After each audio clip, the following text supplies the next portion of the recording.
Salut à tous, j'espère que vous allez bien en ce lendemain de victoire de l'OM et bienvenue sur le deuxième talk des Tweets OM. On est très content de vous recevoir ce soir. Donc pour partager ce talk, je suis bien évidemment en compagnie de René. Salut René. Salut la team, bonsoir à tout le monde.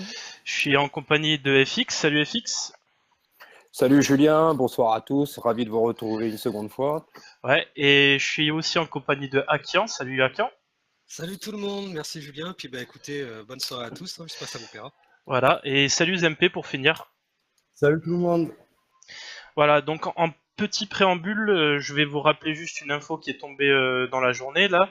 Donc l'OM a trouvé un accord avec la mairie concernant le loyer du Vélodrome qui sera à hauteur de 5 millions d'euros par an, qui peut être plafonné jusqu'à 9 millions d'euros en cas de grosse influence et plus on va loin en Coupe d'Europe aussi. Ce qui est légèrement supérieur à l'année dernière qui était, je rappelle, d'un contrat de 4 millions d'euros plus 20% en cas de bonne influence. Voilà. Donc on va commencer avec le sommaire.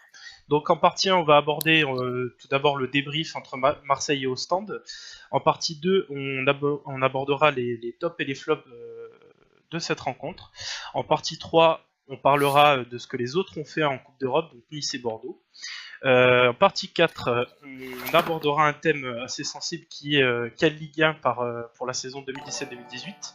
En partie 5, l'argent et le foot, qui en fait parlera en préambule du PSG, bien évidemment. Et en partie 6, on vous a concocté un petit quiz et on répondra à vos questions. Voilà. Donc on va passer tout de suite à la partie 1. Donc à savoir OM au stand, le débrief. Donc pour commencer, je vais juste vous afficher les petites stats du match à l'écran. Et je vais commencer avec Zempe. Donc tu vas me dire ce que toi, par rapport à ces stats, par rapport à ce match, qu'est-ce que tu as ressenti, voilà, tout simplement. Bah, déjà, du positif, le score, la première chose, on a 2 buts d'avance, on a marqué 4 buts. Du moins bien, on a pris 2 buts, on aurait pu faire mieux. Des erreurs individuelles qui nous coûtent cher. Des fulgurances individuelles qui nous sauvent le match aussi. Un Germain exceptionnel surtout. Des choses à corriger au milieu et en défense, des grosses lacunes. Je pense à Evra, je pense à l'erreur de Mandanda, je pense à Lopez qui n'a pas été exemplaire dans le match. Donc du positif, c'est plutôt mitigé. Bon, on a 2 buts d'avance avant d'aller là-bas, c'est plutôt pas mal, mais il va falloir être sérieux et s'appliquer pour prendre un résultat là-bas aussi. D'accord. FX, toi, qu'est-ce que t'en penses par rapport à ce qu'a dit déjà Zempe et ce que t'en penses toi? Sentiment mitigé, partagé, on a un peu soufflé le chaud et le froid. Il y avait quand même des allures de matchs de préparation, c'est typique des matchs du mois de juillet. En général, des tours de qualification comme ça, c'est toujours un petit peu coupe-gorge, des matchs pièges. Et ça s'est un peu ressenti hier. Je pense qu'à un partout, on a fait pas mal la grimace. Ensuite, scénario presque favorable, sans être forcément convaincant dans le jeu, tant mieux. Donc les individualités peuvent nous faire gagner des matchs compliqués. Et ensuite, ouais, deuxième mi-temps, Ostende a quand même trop d'occasions, même si j'ai eu l'impression qu'on mettait plus le pied sur le ballon, mais à l'arrivée, non, sans sentiment partagé. Ouais, il y a du travail, beaucoup de travail, encore et toujours du travail. Ok, Kiran, toi, ce que t'as ressenti toi sur sur ce match? Déjà, tout d'abord, moi j'ai senti que c'était un match vivant. Donc ça, c'était bien parce que ça a quand même bien bougé. Bon, je me suis pas vraiment ennuyé, j'ai pas vu le temps passer. Après, j'ai trouvé que les Belges nous faisaient mal, surtout dès qu'ils se projetaient, parce qu'il y avait un gros déséquilibre sur cette défense, notamment du côté gauche avec Evra. Je rejoins mes compagnons parce que ça m'a vraiment un peu saoulé que ça soit si facile que ça de passer de ce côté-là. Donc voilà, un match vivant, c'est ce que je retiendrai principalement parce que j'avais envie de voir ça. Surtout, j'avais pas envie d'un match fermé à faire tourner 15 fois la balle derrière. Je pense que là, on a bien tourné les lignes, on a essayé de se projeter dès qu'on pouvait. Et René, pour finir, je précise, il était au boulot quand il a regardé le match, donc il aura peut-être moins de choses à dire, mais je pense qu'il a quand même vu une partie. Donc René, qu'est-ce que t'en as pensé? Ouais, donc voilà, comme tu l'as dit, j'ai pas vu le match dans son entièreté parce que je bossais. J'ai quand même été assez content du niveau offensif, donc de Germain. Par contre, au niveau de la défense, voilà, hein, la défense, on s'en doutait que ça allait être notre point faible, ça l'a été. Bon, on a quand même malgré tout assuré l'essentiel, c'est-à-dire gagné avec 2 buts d'écart. J'ose espérer que la semaine prochaine à Ostende, on fera le taf pour passer ce tour sans trop de problèmes. Alors, Euh, ouais, attends, je vais juste dire un truc. vas-y, Zempé. FX, il a parlé des mois de juillet, qui étaient souvent des matchs comme ça, dans ce style-là. On a pu remarquer quand même que nos joueurs techniques étaient vraiment pas tous réglés au point encore pour le moment. Payet, Thauvin, ça reste insuffisant, même si Payet, il a eu quelques fulgurances. Et la relation Sanson-Lopez, ils sont pas réglés du tout parce que ils n'ont pas trouvé leur place par rapport à Gustavo, j'ai l'impression. Lopez, c'était celui qui redescendait souvent en première relance. Et il a du mal à se trouver encore avec Sanson, tout ça, le rôle qu'il peut avoir là-dedans. Et je pense qu'il y a quelque chose à régler là-dessus aussi. Il y a les lignes qui se sont clairement coupées en deux. C'est-à-dire qu'il y avait vraiment les créateurs, ceux qui doivent animer, et derrière, il y a une coupure nette au niveau de Gustavo qui s'est vite retrouvé esselé, et d'où le côté un peu entame compliquée pour Gustavo. Il s'est quand même cherché un petit peu, il a eu du mal à se régler parce que Sanson et Lopez, défensivement, ce n'était pas ça. Alors, apparemment, c'était des consignes de coach Garcia. Mais oui, non, il y a un manque de bloc équipe qui fait un petit peu peur. Et c'est vrai que la défense s'est retrouvée un petit peu seul, esselé. Et Gustavo Lopez devant cette défense, oui, ça a été très dur pour lui, vraiment. Il ne pouvait pas faire le métronome parce qu'il a fallu qu'il se cherche, quoi. C'est Ouais, dommageable. je vais juste reprendre la parole pour préciser aux gens qui nous suivent sur le chat là qu'on va rentrer plus en détail sur les joueurs dans la prochaine partie. Là, on va vraiment parler d'une manière générale de la tactique du match. Juste, j'attire l'attention sur le slide que j'ai préparé. Donc, on a quand même concédé donc 4 tirs cadrés et 9 tirs non cadrés, ce qui est quand même beaucoup. Ce qui prouve quand même qu'on a de réelles lacunes défensives, ça c'est indéniable. Et par contre, j'attire aussi l'attention sur autre chose, c'est qu'au niveau des hors-jeux, c'est beaucoup mieux que l'année dernière. Donc en gros, on n'a plus Gomis devant, ça se ressent. Qu'est-ce que vous pensez de ces stats-là? Est-ce que vous avez... on va commencer avec Zempé. Ben, il faut que tout le monde trouve sa place dans l'équipe. Après, voilà, Germain, là, tu parles de Gomis, et il apporte vraiment des choses totalement différentes. Par exemple, est-ce que ça pose pas un petit problème à Thauvin, justement, ça? Moi, Thauvin, je l'ai trouvé un peu limité. Il n'a pas pu se reposer sur sa technique. Il a eu un peu de mal. Il faut que tout le monde trouve sa place. Alors, les matchs préparatoires, c'était quelque chose. On n'a pas forcément vu que des belles choses non plus, même si c'était quand même vraiment positif dans l'ensemble. Là, l'équipe en face, elle nous a un peu bougé. Mais pour moi, c'est au milieu qu'il y a vraiment un problème qui doit se régler. À la base de la base, normalement, Lopez doit faire la passe à Sanson qui la reçoit et Sanson il est dans la dernière passe. J'ai l'impression que Lopez il voulait plus être offensif dans ce match-là. Ils ont vraiment du mal à se régler et je pense que ça coûte à toute l'équipe en fait. C'est ça. Je vais donner la parole à Akian. Bah écoute, sur ta question initiale, en fait, moi sur les stats, je suis ravi ravi de notre côté. Par contre, c'est pas normal que les mecs en face puissent attaquer autant. Ça, c'est pas normal par contre. Mais nous, de notre côté, on a fait beaucoup d'occasions. Je pense qu'il y a eu beaucoup d'efficacité, sinon tu mets pas 4 buts non plus. Donc le côté offensif me rassure. Le côté défensif, je pense qu'il y a encore un gros déséquilibre. Et on parle tout le temps de l'attaquant. Moi, je pense qu'il faudrait commencer à régler cette défense, parce que sans ça, on finira pas dans le top 3. On va prendre trop de buts et sur des matchs serrés, ça va être compliqué. Ok, bah René, toi, je crois que tu veux prendre la parole aussi. Ouais, par rapport à ce que Aki en dit, je précise quand même que c'est vrai qu'en face, c'était pas non plus un monstre européen, mais ça joue quand même pas mal du tout au stand. Je l'avais déjà dit la semaine passée. Ouais, c'est ce que j'allais dire. Équipe valeureuse. Ils ont quand même, voilà, il n'y a peut-être pas le talent d'une toute grande équipe, mais ils ont fin de ballon, ça s'est vu quand même hier. Ils ont pris leur chance. Il faudra faire gaffe au match retour parce qu'à la maison, ils sont très très forts. Donc ça, par contre, il faudra faire gaffe. Surtout à l'entame de match, à mon avis, ça va pousser le premier quart d'heure. Donc là, il faudra vraiment rester vigilant. Ouais. De toute manière, le problème qu'on a soulevé tout à l'heure par rapport aux deux relayeurs qui finalement ne défendent pas, c'est pour ça qu'on a vu autant les joueurs d'Ostende porter le ballon, mais vraiment voilà, le ballon au pied dans les 35 mètres, mais voilà, sans difficulté. Et c'est pas normal, c'est pas normal.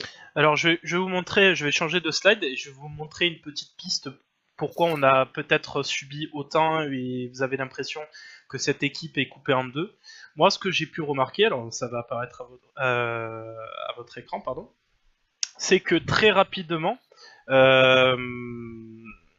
après avoir donc la compo de base, donc Payet à gauche, Thauvin à droite, enfin le 4-3-3 habituel, on a en fait un 4-2-3-1 qui s'est mis en place assez rapidement parce que Payet a dézonné quasiment tout le match, laissant le côté gauche complètement libre d'ailleurs. Et ça, Julien, tu m'as dit que c'était de sa propre initiative, c'est Et- même pas une consigne. Et c'était de sa propre initiative puisque Garcia a voulu le replacer continuellement dans son côté gauche et donc du coup c'est Sanson qui a pris le côté gauche, on l'a vu dans plusieurs phases de jeu, et donc du coup Payet a dézonné parce que je pense moi, alors vous allez me dire ce que vous en pensez, que Payet ne compte pas du tout sur Evra et il sait qu'ici il reste sur son côté gauche, il va pas toucher un ballon.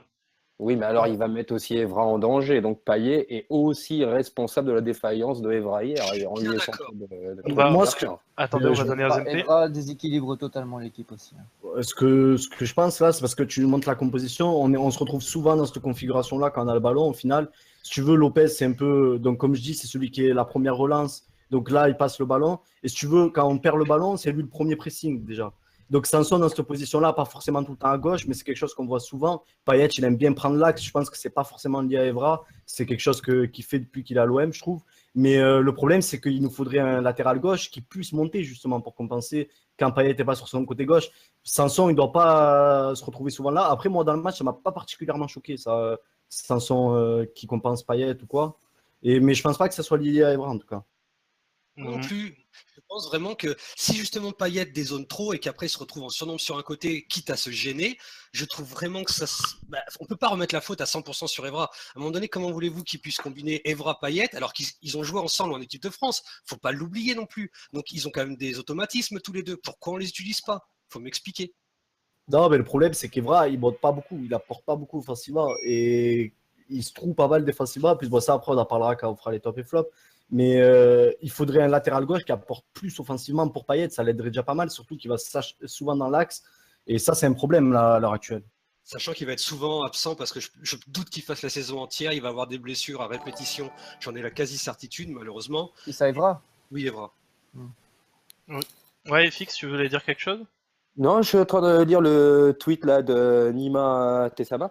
Elle trouve que justement, où il trouve que Payet a trop dézonné justement et qu'il est plus dangereux quand il est à gauche. Elle n'empêche qu'il envoie 2 caviars à Germain plein axe en jouant plein axe, notamment sur le 3e but et sur la transversale.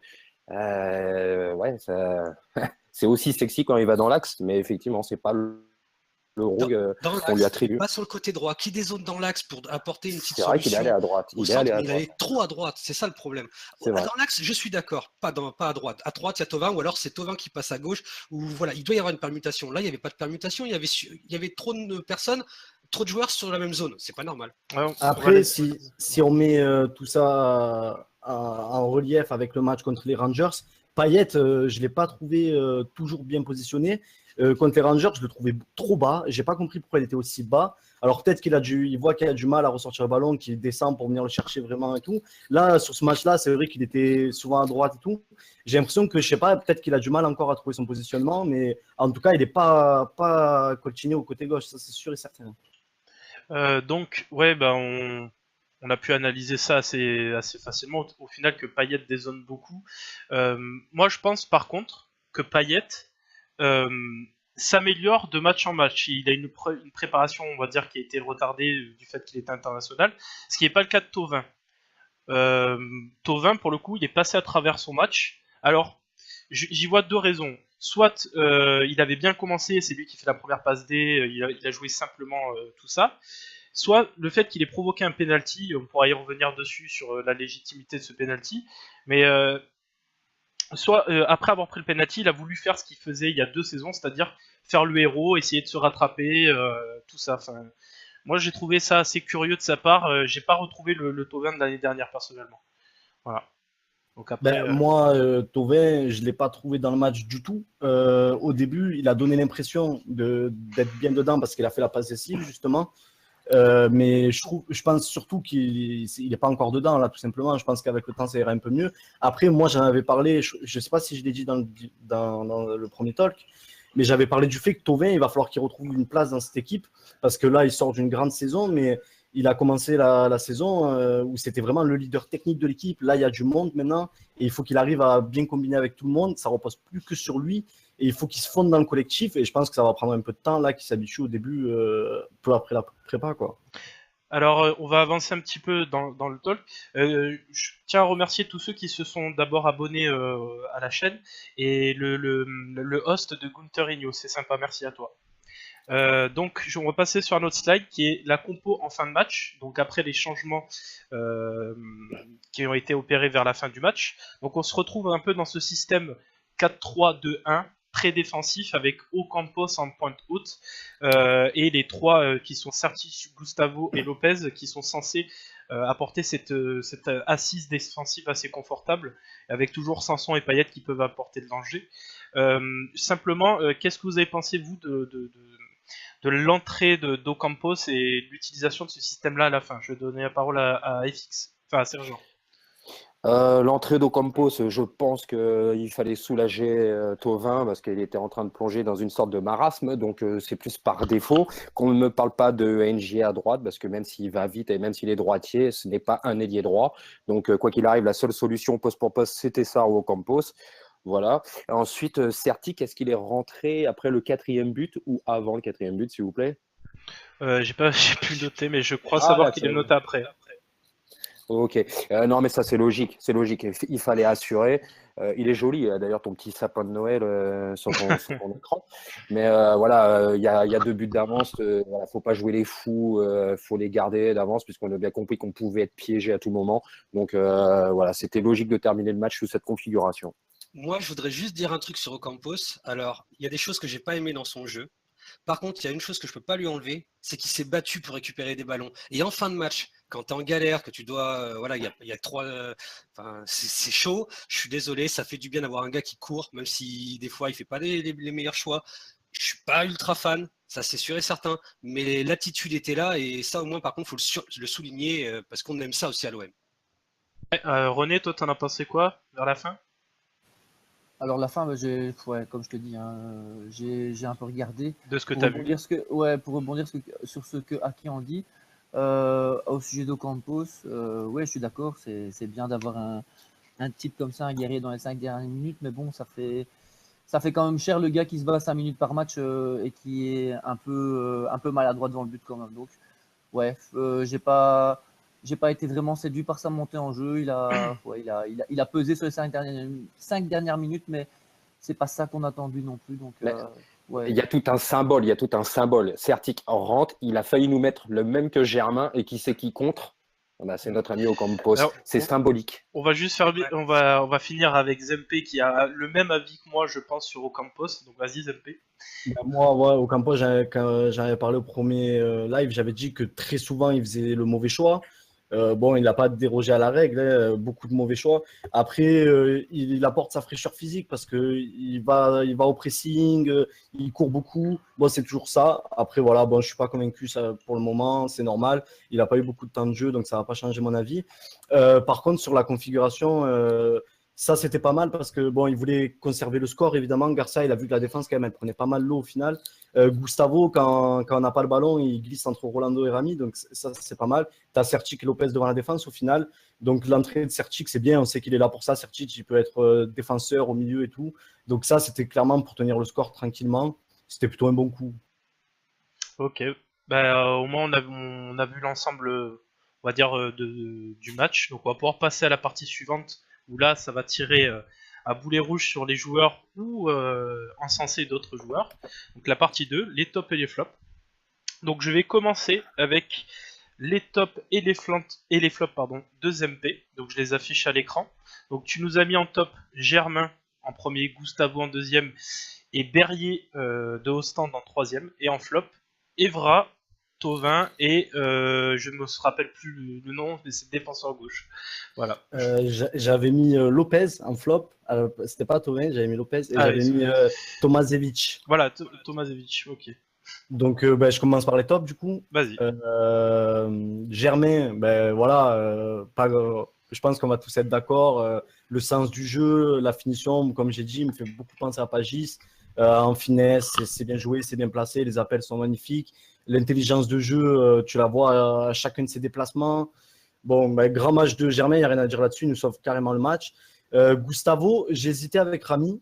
parce que les deux sortent un grand match. Mais Gustavo, il a vraiment donné de l'équilibre au milieu. Il a vraiment été utile. Des ballons récupérés, beaucoup de armes dans les duels, donc il a été très précieux. Berrier, bon, ben, c'est l'équipe d'en face, mais obligé de le mettre. Il fait un grand match, il est dans tous les bons coups de son équipe. Il a apporté beaucoup, il nous a beaucoup mis en danger. Dans les flops, Evra, je l'ai trouvé plutôt correct dans les duels physiques pour le coup. C'est souvent ce qu'on lui reproche physiquement de ne pas être au rendez-vous.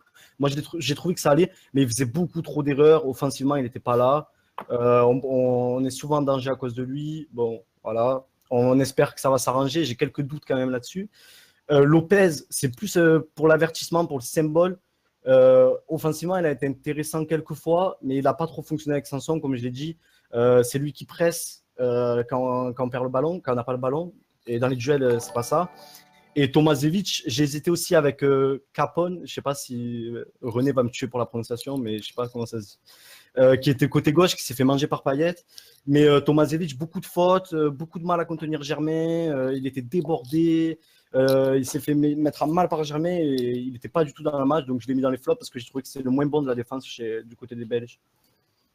Ok. Vous pouvez profiter dans le chat de nous dire vos tops et vos flops aussi. Il n'y a pas de souci, on les lira, on les commentera à la fin. Donc je vais passer maintenant au top et au flop de Sergent. Eh ben, moi, je vais rebondir direct sur Fanatiz. Là, il dit que c'est dingue en étant au stade. Je ne pourrais pas dire à qui c'est qui nous a fait mal dans l'équipe d'en face. Ben, je te conseille de regarder le replay et d'observer le match de Berrier, qui fait partie de mes tops. Parce qu'il nous a régalé footballistiquement. Il nous a montré l'étendue de sa technique.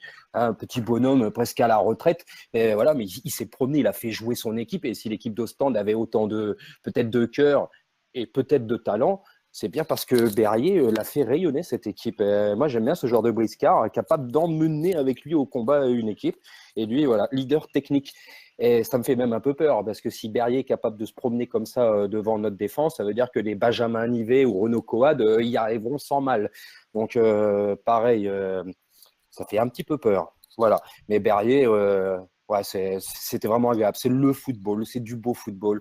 Alors ensuite, bon, Germain, je ne vais pas trop étaler. Germain, on est tous d'accord, c'est l'homme du match. Triplé, barre transversale. Le deuxième but, c'est presque lui qui le met aussi, hein. Donc voilà, je pense que mes collègues s'étaleront peut-être un peu plus sur Germain, mais c'est évident, c'est un super joueur, c'est la technique, les appels de balles, le jeu sans ballon, c'est presque complet. Donc voilà, bravo, grand chapeau à Germain. Ensuite, Dimitri Payet, parce que quand il envoie des caviars, notamment à Germain, ça fait des petits frissons dans le dos malgré tout. C'est la classe et la technique, mais voilà, j'attends plus de Dimitri Payet forcément. Mais voilà, sur le match d'hier, je pense que ces trois-là étaient quand même au-dessus.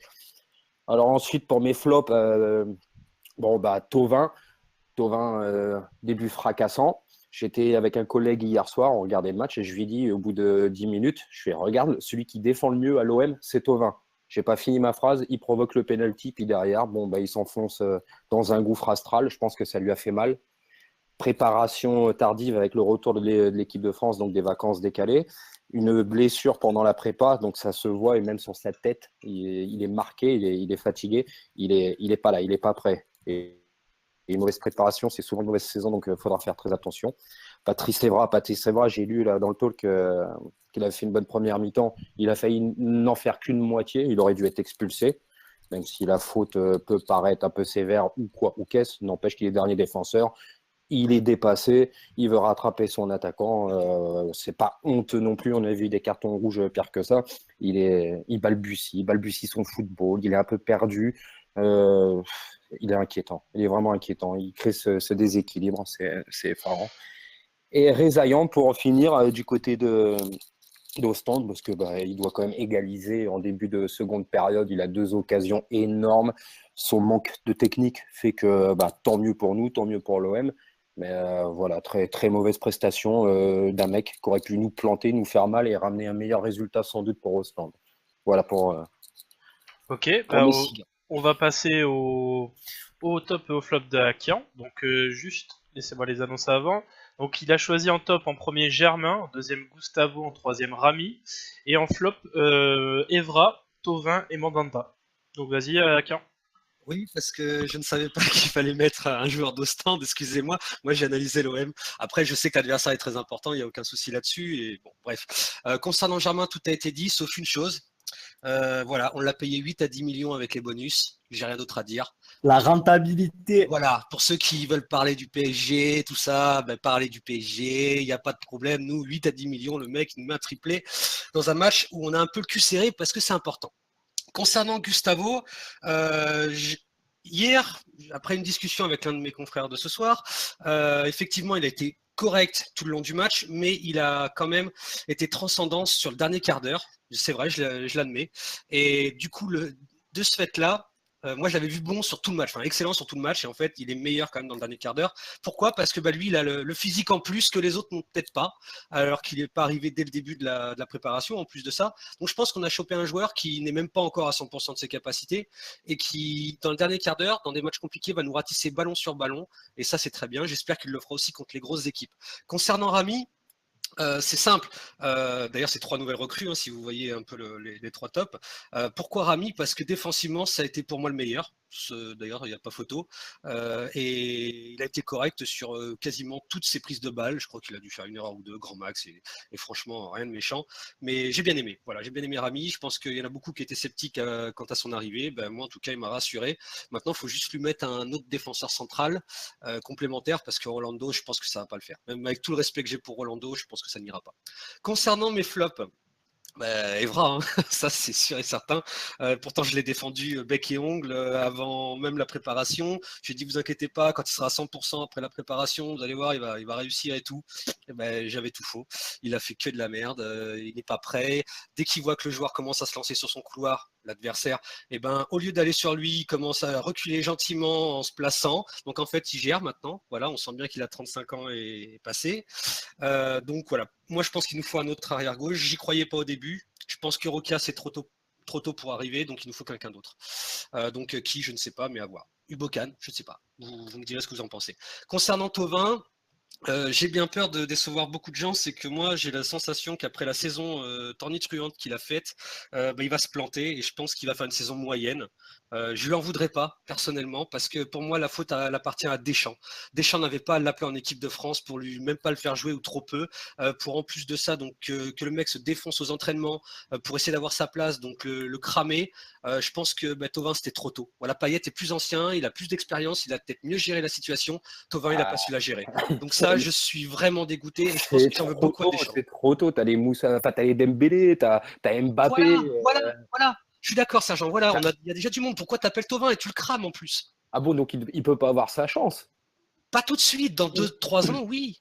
Tu crois que Dembélé il va être au top tout le temps? Tu crois que Mbappé va être au top tout le temps? Ils auront des creux aussi. Ah ouais, mais quand le train il passe, faut pas le louper. Mais le train, c'était pas maintenant. La preuve, il a quasiment pas joué. On lui a pas donné sa chance. Donc pourquoi y aller? Pour être à l'entraînement? Je suis pas d'accord. Ça lui fait un premier contact avec l'équipe de France. Évidemment. Et il nous fera une saison. Alors après, s'il ne la fera pas, d'accord. Mais s'il la foire, on en reparlera. Là, c'est trop tôt pour le dire, mais c'est pas comme s'il avait joué, qu'il avait été mauvais et que ça lui coûte cher derrière, en fait.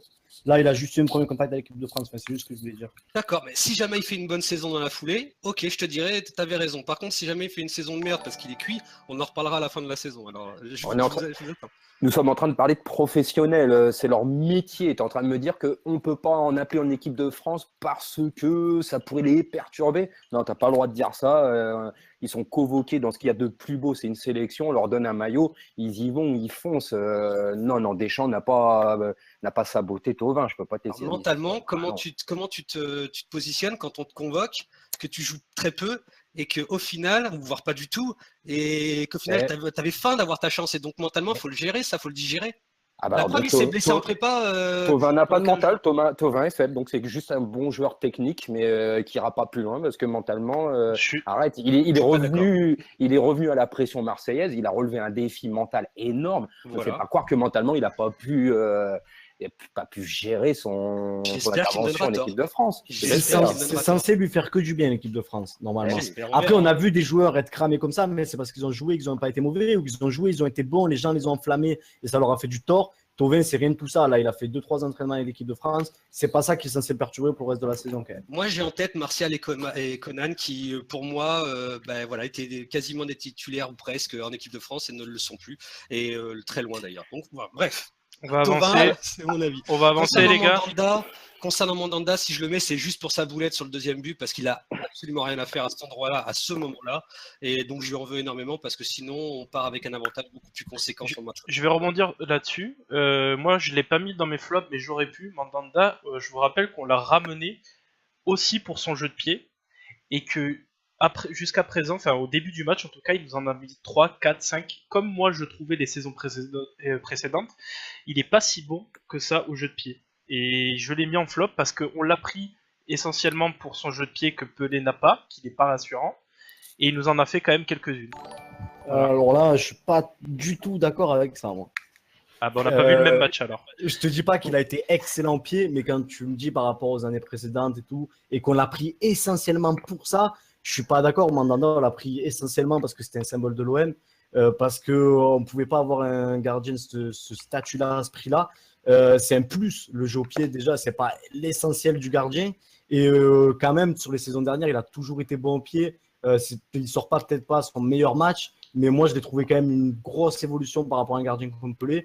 Et c'est pareil, laisse-lui le temps aussi de se régler. Il t'enverra toujours des bonnes relances au pied.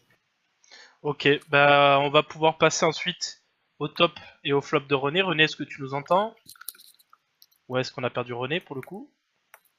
Je crois qu'on a perdu René. Je crois qu'on a perdu René, ouais. La Belgique a des coupures de courant ce soir. Sabotage. Ce sont les gens, les supporters d'Ostende qui l'ont attrapé en fait.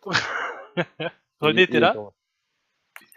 Non, mais pour en revenir à tout à l'heure, tu faisais comment on appelle ça, les schémas tactiques. D'ailleurs, tu n'as pas montré qu'à un moment, on a fait un 5-3-3 quand même. Parce que je ne sais pas, apparemment, Mandanda voulait jouer libéraux et on l'a payé assez cher, surtout qu'il refait la boulette en ayant eu un avertissement juste avant sur une première tentative de volée lointaine.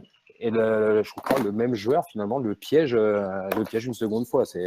Ouais, ça, j'ai pas compris. J'ai pas compris pourquoi il sortait autant de ses cages. Et juste après le but, il a refait la même. Hein. C'est-à-dire que 5 minutes après, tu fais la même. Il était encore quasiment au milieu de ses 18 mètres. Quoi. À un moment donné, j'adore Mandanda, je suis pour son retour, mais là, il faut vraiment qu'il reste dans ses buts. Il montrera quand on aura une défense qui sera un peu plus solide. Là, pour l'instant, c'est encore un peu fragile. Du coup, je vais passer à mes tops et mes flops en attendant que René répare son souci de micro. Donc les miens, tout simplement, j'ai commencé par Valère Germain, en étant peut-être un peu plus complet sur lui.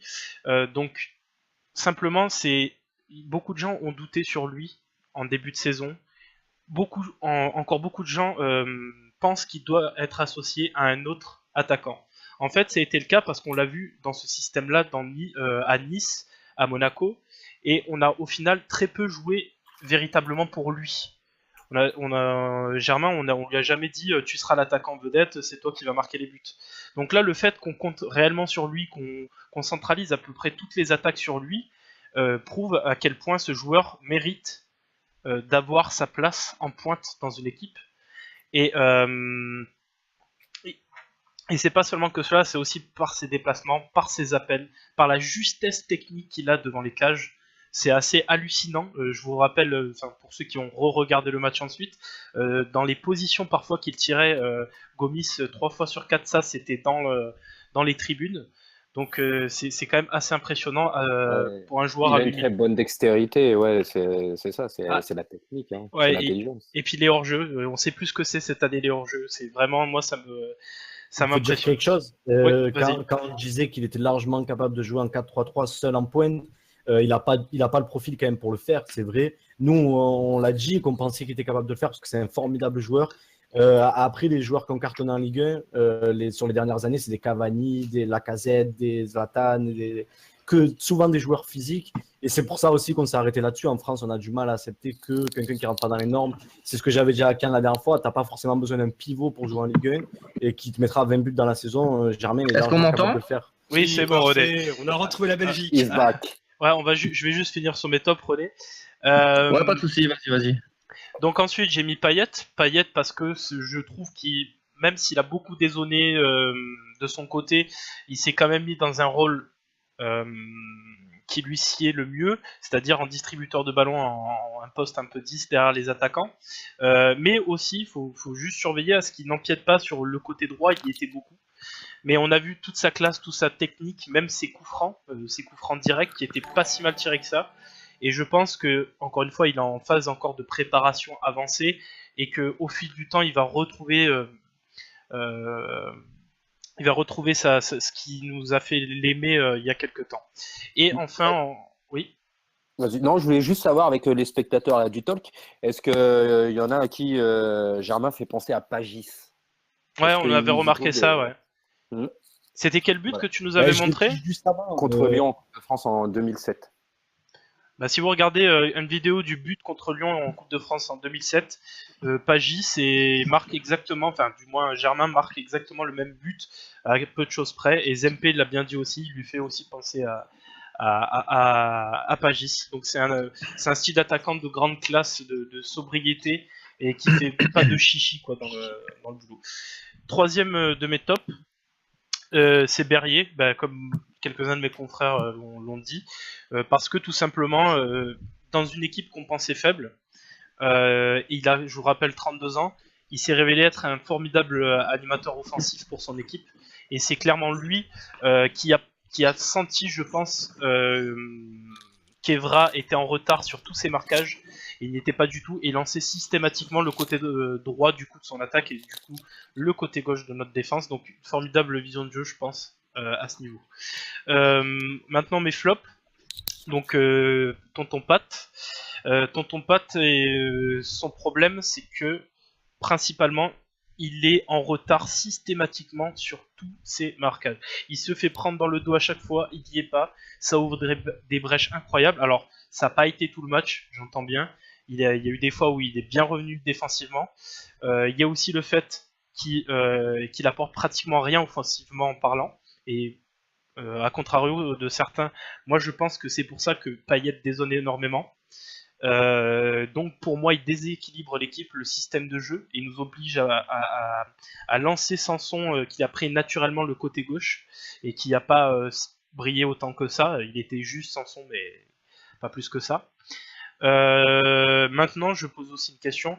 Étant donné qu'on a beaucoup de personnes en contrat à ce poste-là, je pense qu'on va quand même se taper Tonton Pat une bonne partie de la saison. Voilà. Deuxième flop, c'est Thauvin, pour les mêmes raisons que j'ai citées tout à l'heure, c'est-à-dire un joueur qui n'est pas tout à fait revenu de l'année dernière. J'ai l'impression qu'il est resté en 2016. Il est, comment dire, il a brillé au tout début de match, et puis après, dès qu'il a provoqué le penalty, il a voulu faire le héros et a trop porté le ballon. Il ralentissait clairement le jeu, pour moi, hein. Et du coup, je pense que sa sortie a été bénéfique, même si on va suivre avec mon troisième flop. Ocampos n'est absolument pas la solution pour Thauvin. Pourquoi ? Parce que Ocampos fera systématiquement les mauvais choix, comme l'a dit Zempe. Il n'est pas intelligent devant le but. On l'a vu sur ses déplacements, ses placements, tout ça. Il a juste un avantage, c'est qu'il est frais physiquement et qu'il va aller te gratter des ballons et être précieux dans la défense. C'est la seule chose. Tu oses dire que c'est pas un super sub ? C'est pas un super sub. Oui, je suis d'accord. c'est clairement pas un super sub. C'est pas un super sub, mais il a un profil intéressant quand même pour les rentrer en jeu. Plus intéressant que quand il est titulaire. Il peut faire la différence par ses dribbles, par son agilité. C'est quand même, c'est pas un super sub comme moi je l'avais dit. Je trouvais NG justement qu'il était bien dans ce rôle-là parce qu'il est plus explosif. Mais Ocampos, il fait tout le temps le mauvais choix. Donc dans tous les cas, ça, que tu sois remplaçant ou titulaire, ça va te porter préjudice. Ça peut être un bon remplaçant s'il joue à Guingamp et qu'il doit rentrer contre Angers. Là, je suis d'accord. Je trouve quand même qu'il a un meilleur statut de remplaçant que de titulaire, en tout cas. Ouais, c'est sûr. J'insiste sur un fait, c'est qu'Ocampos n'a que 23 ans. Donc ça se trouve, cette année, il va peut-être commencer à mûrir. Enfin, ça serait bien qu'il mûrisse un jour, ça c'est sûr. Mais j'espère que ça serait cette année, si c'est pas cette année qu'il est... Et si j'écoute tes théories, il ne faudrait pas qu'il soit appelé en sélection argentine. Alors sinon, ça pourrait le couper dans sa progression. Putain, bien joué. Elle est pas mal celle-là. Bah écoute, non, je pense qu'au contraire, lui, ça lui ferait du bien, tu vois, parce qu'il progresserait. Tu vois, Thauvin, l'année dernière, il nous a fait une saison, on n'avait rien à redire. Et je pense qu'en fin de saison, il avait besoin de repos, par contre. Je vais te dire un truc, Akian, c'est Ocampos, là, et par la sélection d'Argentine, ça va lui faire drôle. Hein, parce que, et eux aussi, ça va leur faire drôle quand ils vont le voir arriver à l'entraînement.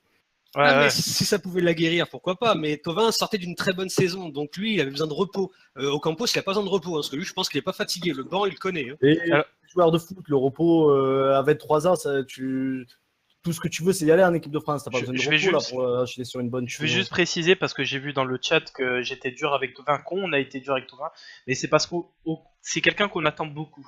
On a retrouvé une confiance en lui, ça a été ça a été le joueur qui était encensé la saison dernière, donc on a un niveau d'exigence supérieur avec lui. Et Ocampos, c'est un petit peu, j'ai peur, moi pour ma part, que ce soit l'éternel joueur euh, dont on dira qu'il avait un potentiel monstrueux, mais qu'il explosera jamais. Et Thauvin, on juge qu'un seul match. C'est un top flop. oui, voilà. On ne fait pas un bilan. Hier Oui, non, mais soir, il a accusé le coup, c'est tout. Sur- On le remarque. surtout qu'on critique pas Thauvin, on débat surtout sur le préjudice ou non de l'équipe de France sur lui, sur un match qui a été décevant en deçà de ce qu'on attendait de lui, mais voilà, c'est tout. On est satisfait de Thauvin, de l'avoir à l'OM. Ok, bah je vais en profiter. Est-ce que René, tu es là? Oui, Ok, bah on va passer maintenant à tes top flops, du coup. pas de souci. Déjà, je m'excuse pour le souci technique. Ouais, c'est rien, ça arrive. Donc Faut je vais les mais annoncer. il faut peut-être annoncer aux gens que je suis quand même le moins doué de la bande avec tout ce qui est informatique, donc ceci explique cela. Ouais, et je vais te juste plaît annoncer tes top flops, monsieur Vas-y. le Padoué. Donc en top, bien évidemment, Germain, je pense que. En informatique, hein, je suis pas doué, le reste ça va. Hein. Donc Germain. En deuxième, Gustavo. En troisième, En fait, Rami. j'ai copié sur Akian. Et en flop, bah, t'as mis Thauvin, Mandanda et Evra. Donc à toi de nous dire tes tops. Vas-y. Bah, Germain, voilà, hein, je pense que les copains ont tout dit. Je tiens aussi à préciser qu'au moment où on parle de gens qui sont dans le dur au niveau de la préparation, bah voilà, Germain prouve que lui, bah, au niveau de la préparation, on ne doit pas trop s'inquiéter. Il est au top de top et je pense qu'il va nous faire une saison de fou furieux et que la direction aurait tort d'aller chercher un grand attaquant à 50 ou 60 millions et que ce serait peut-être plus opportun de se fixer sur du plus solide en défense. Prendre un neuf, évidemment, il faut en prendre un parce que seul Germain, ça va pas le faire parce que bon, Ocampo, CNJ, moi j'y crois pas. René, De là aller chercher un gars à 60 millions, je pense que ce sera pas la peine. Oui, FX. si tu étais les dirigeants de Marseille avec le match d'hier soir, est-ce que tu ne dirais pas, oh la vache, on est quand même un petit peu dans la mouise? Parce qu'avec la prestation de Valère Germain, dans ta tête, ça doit un petit peu chambouler. Oui, parce que le problème c'est que voilà, il y a des gens qui fantasment sur un 4-4-2. Moi, j'y crois pas. Ce sera du 4-3-3 toute la saison. Le souci, c'est que voilà, en 4-3-3, si tu vas chercher Baka, c'est un exemple, va y avoir un souci, quoi, parce que Baka, ce sera la tête de gondole.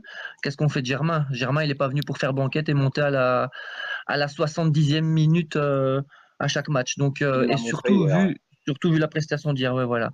Donc là, à mon avis, les dirigeants, d'un côté, ils sont contents d'avoir un gars qui claque 3 buts dès son premier match officiel. Mais d'un autre côté, bah voilà, il faut peut-être revoir les priorités et je pense que ils sont pas si bêtes que ça. Ils vont penser à mon avis comme nous. Deuxième flop, Luis Gustavo. Bah Luis Gustavo, Top. oui. J'ai dit quoi? J'ai dit flop? 10 flop. Oh pardon, je m'excuse. lapsus. Deuxième top. Ouais, non, pas lapsus en plus, non, pas du tout. C'est un énorme catalyseur au milieu de terrain. Il a abattu un boulot monstre.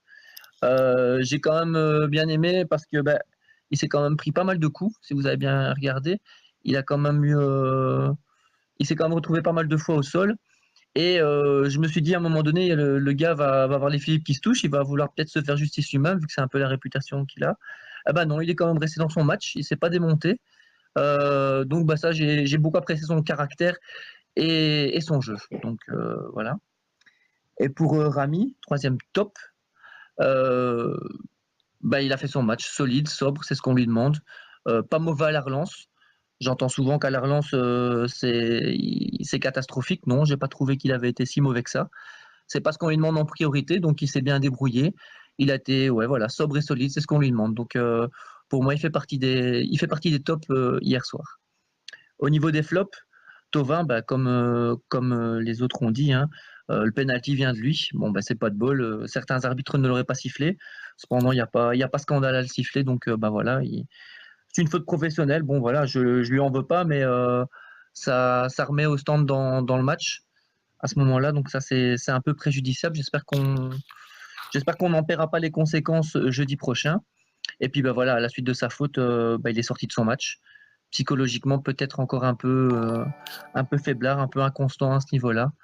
Mais bon, ça, on verra à la suite de la saison. Mais voilà, comme on a dit tout à l'heure, c'est pas parce qu'on trouve que Florian Thauvin était un flop hier soir que voilà, c'est définitif. Hein. On précise bien que c'est sur le match et que moi, personnellement, je ne doute pas de sa capacité à rebondir très vite, dès la semaine prochaine d'ailleurs. Deuxième flop, Mandanda. Mandanda, voilà, il fait la boulette sur le deuxième but. C'est juste pour ça que je le mets dans le flop. Pourquoi ? Parce que c'est quelqu'un que j'apprécie énormément et comme je l'apprécie énormément, je suis dur avec lui quand il fait des erreurs. Et ça a été le cas hier soir. Donc voilà, je le mets dans mes flops.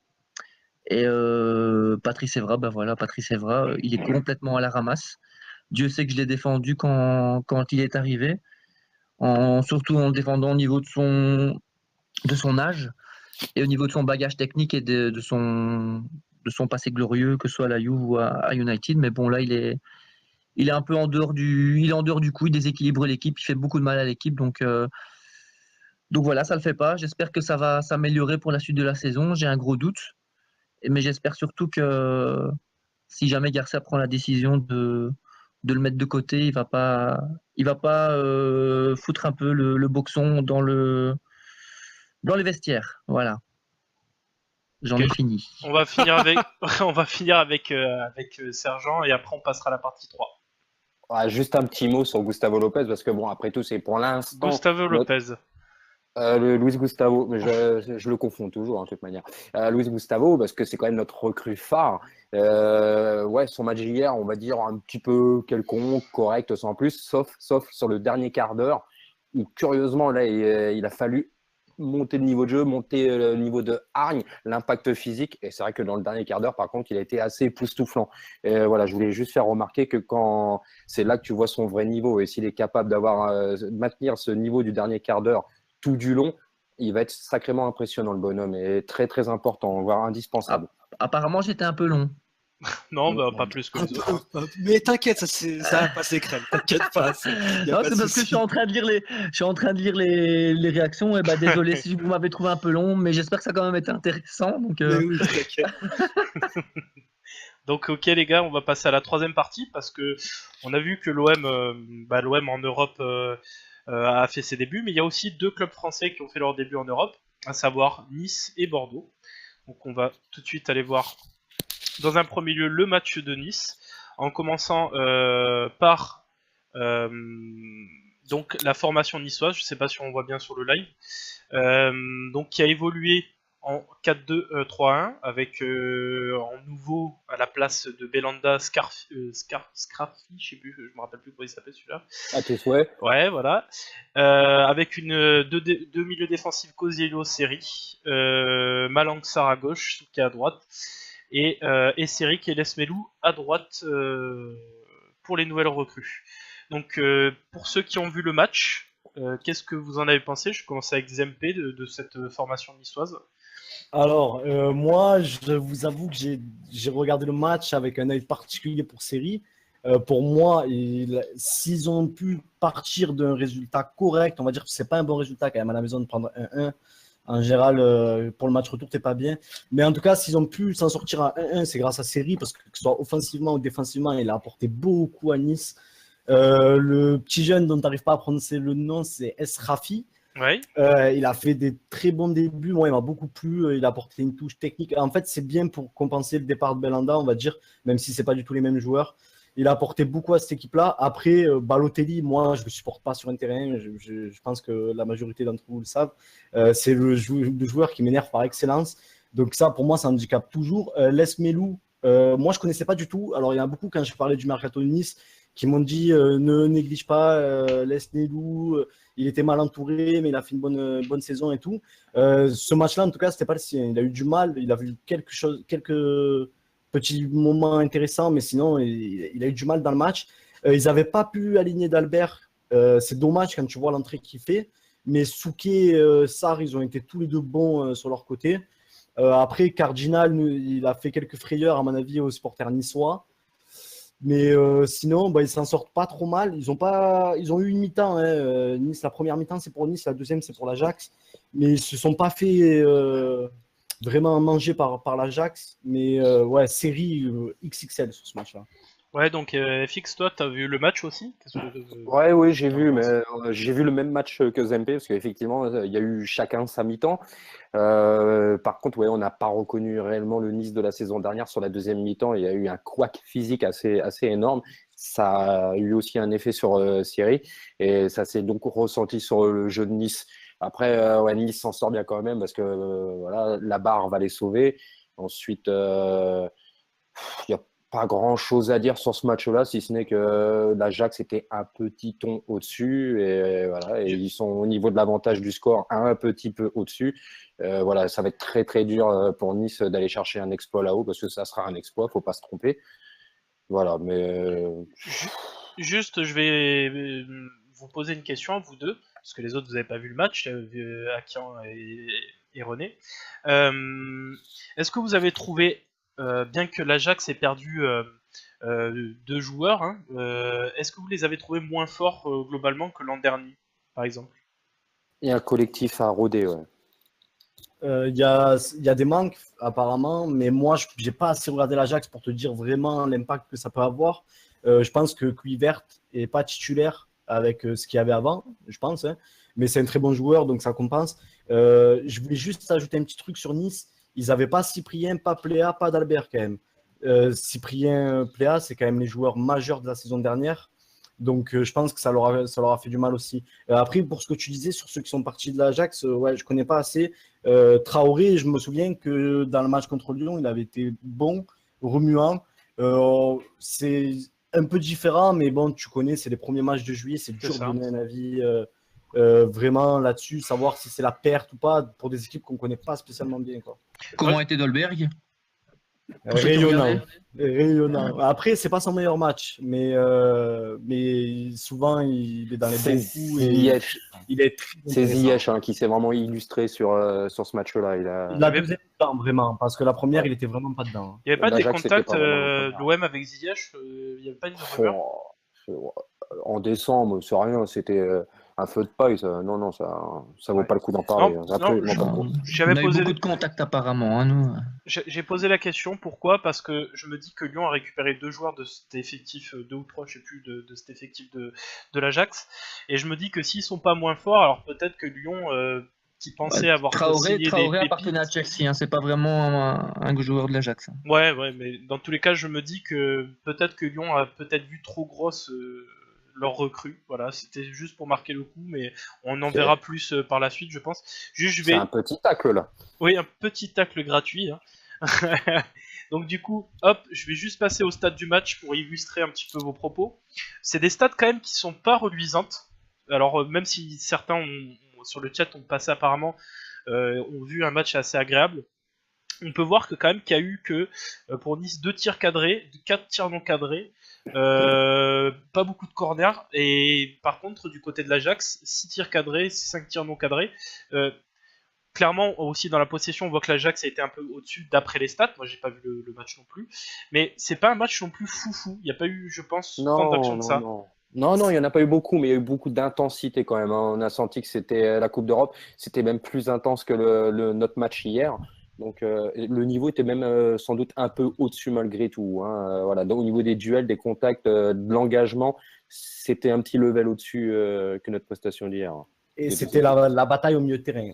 Vraiment, ce match-là, là tu parles des duels et tout, je suis d'accord, au milieu, donc pas mal. On est d'accord que si Nice perd de série, c'est saison catastrophique. Catastrophique, je sais pas, parce que là, il n'y avait pas Cyprien quand même. Cyprien, il est vraiment essentiel pour moi dans le jeu de Nice. À voir si Seri part et Cyprien revient, ce que ça va donner. Mais bon, c'est un élément essentiel quand même de Nice. Hein. D'accord. Bon. Par contre, tu as parlé tout à l'heure d'Albert, donc tu as vu le match. Quand il est rentré à 10 minutes de la fin, curieusement, Nice est redevenu très bon dans le match. Et ils ont remis un impact qu'ils avaient complètement perdu là, pendant une grosse demi-heure, un peu plus. Et la rentrée d'Albert, Vas-y. D'Albert qui est rentré en ailier d'ailleurs, si je dis pas. Oui. Et, Et ça a été dangereux. Nice qui sont vraiment les pros de faire passer des latéraux en ailier. Nous, on fait passer des ailiers en latéraux avec Sarr. Eux, Pereira et D'Albert, ils peuvent les faire monter en ailier, ça leur pose pas de problème, ils sont toujours bons. On va juste avant de passer à Bordeaux, voir les mouvements les plus importants de Nice là pour le moment. Donc Belhanda fin de prêt, Pereira pareil, Bass départ de Paul Bass. D'ailleurs la défense centrale c'était pas mal ou pas sans Bass? Ouais, moi le Marchand c'est un joueur que j'aime bien et je trouve qu'il a été plutôt bon dans ce match-là. D'accord. Ouais, et après les arrivées, donc Jallet pour moi était une bonne arrivée. Ça je l'avais déjà dit au précédent talk. Makengo, Lesmelou et Tamez et non pas autre chose. Hein. Voilà pour les mouvements de Nice. Donc on va voir. Je pense qu'il n'y a pas grand chose à en dire pour le moment parce qu'on connaît pas ce que la plupart des joueurs. Donc on va tout de suite passer à Bordeaux. Donc le match de Bordeaux qui était contre Vidéoton. Alors pour le coup, pour l'opposition, pour moi dans l'ordre, Nice avait le plus fort adversaire, c'est logique. Nous on avait les deuxièmes plus forts et pour le coup, Vidéoton c'était quand même relativement faible. Donc on a pu voir quelques recrues bordelaises débuter ce match, notamment le Raja, Sankaré, Sabali et c'est tout je crois pour commencer. Donc est-ce que vous êtes beaucoup à avoir vu le match ou pas? Et Moi, Costil, tu es pardon. seul. Je suis le seul. Donc voilà, on va aller assez vite du coup sur Bordeaux. Alors pour Bordeaux, Moi, c'est j'ai- ça. Ouais, Akian, vas-y. Moi, j'ai juste en fait parce que voilà, j'ai des collègues de boulot qui vont au stade et du coup, apparemment, ils ont fait une bonne première mi-temps et en seconde, ils se sont fait bouffer. Voilà ce qu'on m'a dit Alors clairement. c'est autre chose. C'est si vous voulez regarder ce replay, vous regardez une mi-temps, ça suffit. Parce que Ah bon en deuxième mi-temps, il ne s'est strictement rien passé. Et c'est même pas qu'ils se sont fait bouffer, parce que quand vous allez voir les stats, Vidéoton a été inoffensif. Ils ont marqué sur un contre avec un retard de tout l'allant, il me semble, sur son vis-à-vis. Contanto qui est complètement passé à travers son joueur sur le côté droit. Mais globalement, de Bordeaux, moi j'ai retrouvé sur la première partie du match la petite patte de leur entraîneur.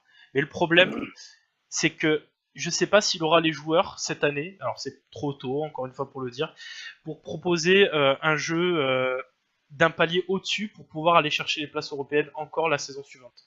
Je vais juste vous montrer les stats de match. Tu nous dis pas un petit mot sur ton petit chouchou que t'as Ah repéré? oui, ça tu l'avais repéré, FX, je tiens à te le dire. Mais si vous voulez regarder du beau jeu et un bon attaquant intérieur à droite qui pourrait, moi je pense, être une doublure parfaite à Thauvin, bah regardez Malcolm. Il a vraiment bien joué. Il a une patte gauche absolument incroyable. Il a un fort potentiel. Il est assez jeune. Donc Ouais, c'est déjà plus qu'une doublure à Thauvin là, si tu. C'est une concurrence. Hein, c'est une une vraie concurrence. Ouais, parce Il que est déjà quand même pas mal coté quand même. Oui, oui. Et c'est un Brésilien, ça Là, prend il se souvent un qui peu était d'adaptation. Et lui, ça y est, elle est faite son adaptation. Il a déjà fait une saison complète de Ligue 1. Donc cette année, il se peut que ce soit sa saison et une des révélations de la Ligue 1. Espérons-le. après, voilà, juste pour finir sur les stats, parce qu'on va pas s'épancher trop sur le match, puisque je suis le seul à l'avoir vu au final.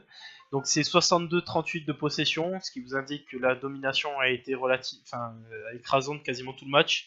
8 tirs cadrés, 10 tirs non cadrés pour Bordeaux. Donc ils ont beaucoup manqué aussi devant les cages. Mais Sankaré a montré des choses intéressantes, notamment dans son placement. Sankaré qui vient de Paris, il me semble, formé à Paris, ou je sais plus où. Oui. Mais sinon, si vous regardez Vidéoton, bah, c'est faible. Ils vont passer sans même avoir un vrai entraînement, quoi. Pour le coup, c'est très faible. Voilà. Et en dernier, on va juste regarder les mouvements de Bordeaux, comme ça vous pourrez un peu tous partager. Le départ de Ounas, Menez, Crivelli, et les arrivées de Sabali, Jovanovic, j'ai mal écrit, pardon, Sankaré, Kostil, Le Rager et Alexandre Mendy. Voilà. Est-ce que vous connaissez certains de ces joueurs Qu'est-ce que vous en pensez? Sabali, on l'a vu déjà à Bordeaux l'année dernière. À 4 millions, c'est cadeau. Je sais pas. Il était ce qu'on plutôt va- bon dans le match. Hein. Ouais, mais même c'est plutôt un bon joueur. Hein. C'est vraiment un jeune à 4 millions et tout. C'est un bon coup. Bon, Costil libre, c'est forcément un bon coup.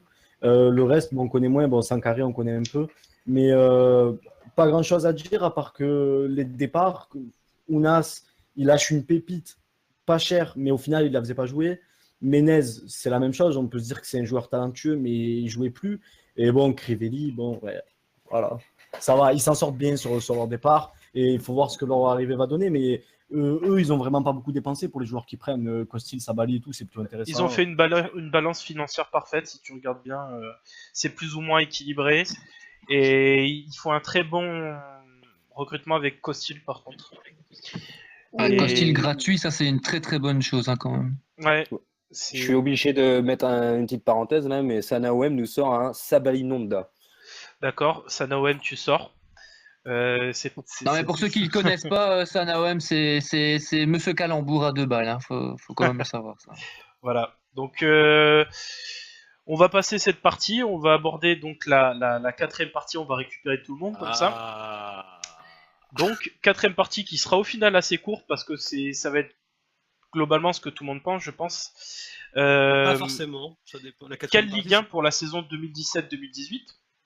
Parce que je vais vous montrer en préambule une petite déclaration de notre ami Gérard Piquet, alias Sekeda. Le champion de France avec tout mon le championnat de France avec tout mon respect, ce n'est pas la même chose que la Liga. C'est pour cela que je lui ai dit qu'il ne devait pas aller à Paris, parce que là-bas, il n'y a que la Ligue des Champions qui compte. S'il ne la gagne pas, il n'aura jamais la reconnaissance qu'il mérite. Donc il parlait bien évidemment de Neymar. Donc en gros, c'est petit tacle à la Ligue 1 de Piquet, qui pense que tout simplement la Ligue 1 c'est de la daube. Donc concrètement je vais commencer avec Zempe. Qu'est-ce que toi tu penses de cette déclaration tout d'abord, et deuxièmement ce que tu penses du niveau de la Ligue 1 réellement? Ben, tout d'abord, il n'a pas tort dans le fait qu'entre la Liga et la Ligue 1 il y a un monde, hein. Ça on ne peut pas le contester. Après moi je trouve ça dommage de dénigrer le championnat de France maintenant et à ce moment-là, au moment où elle est capable d'attirer Neymar, c'est un top joueur mondial. La saison dernière, on s'est régalé en Ligue 1. Il dit que seule la Ligue des Champions compte. C'est en partant du principe que Paris va être champion chaque année et que ça va être facile pour eux. Bon, cette année, ils n'ont pas gagné la Ligue 1, donc ça tombe quand même mal, ce genre de déclaration.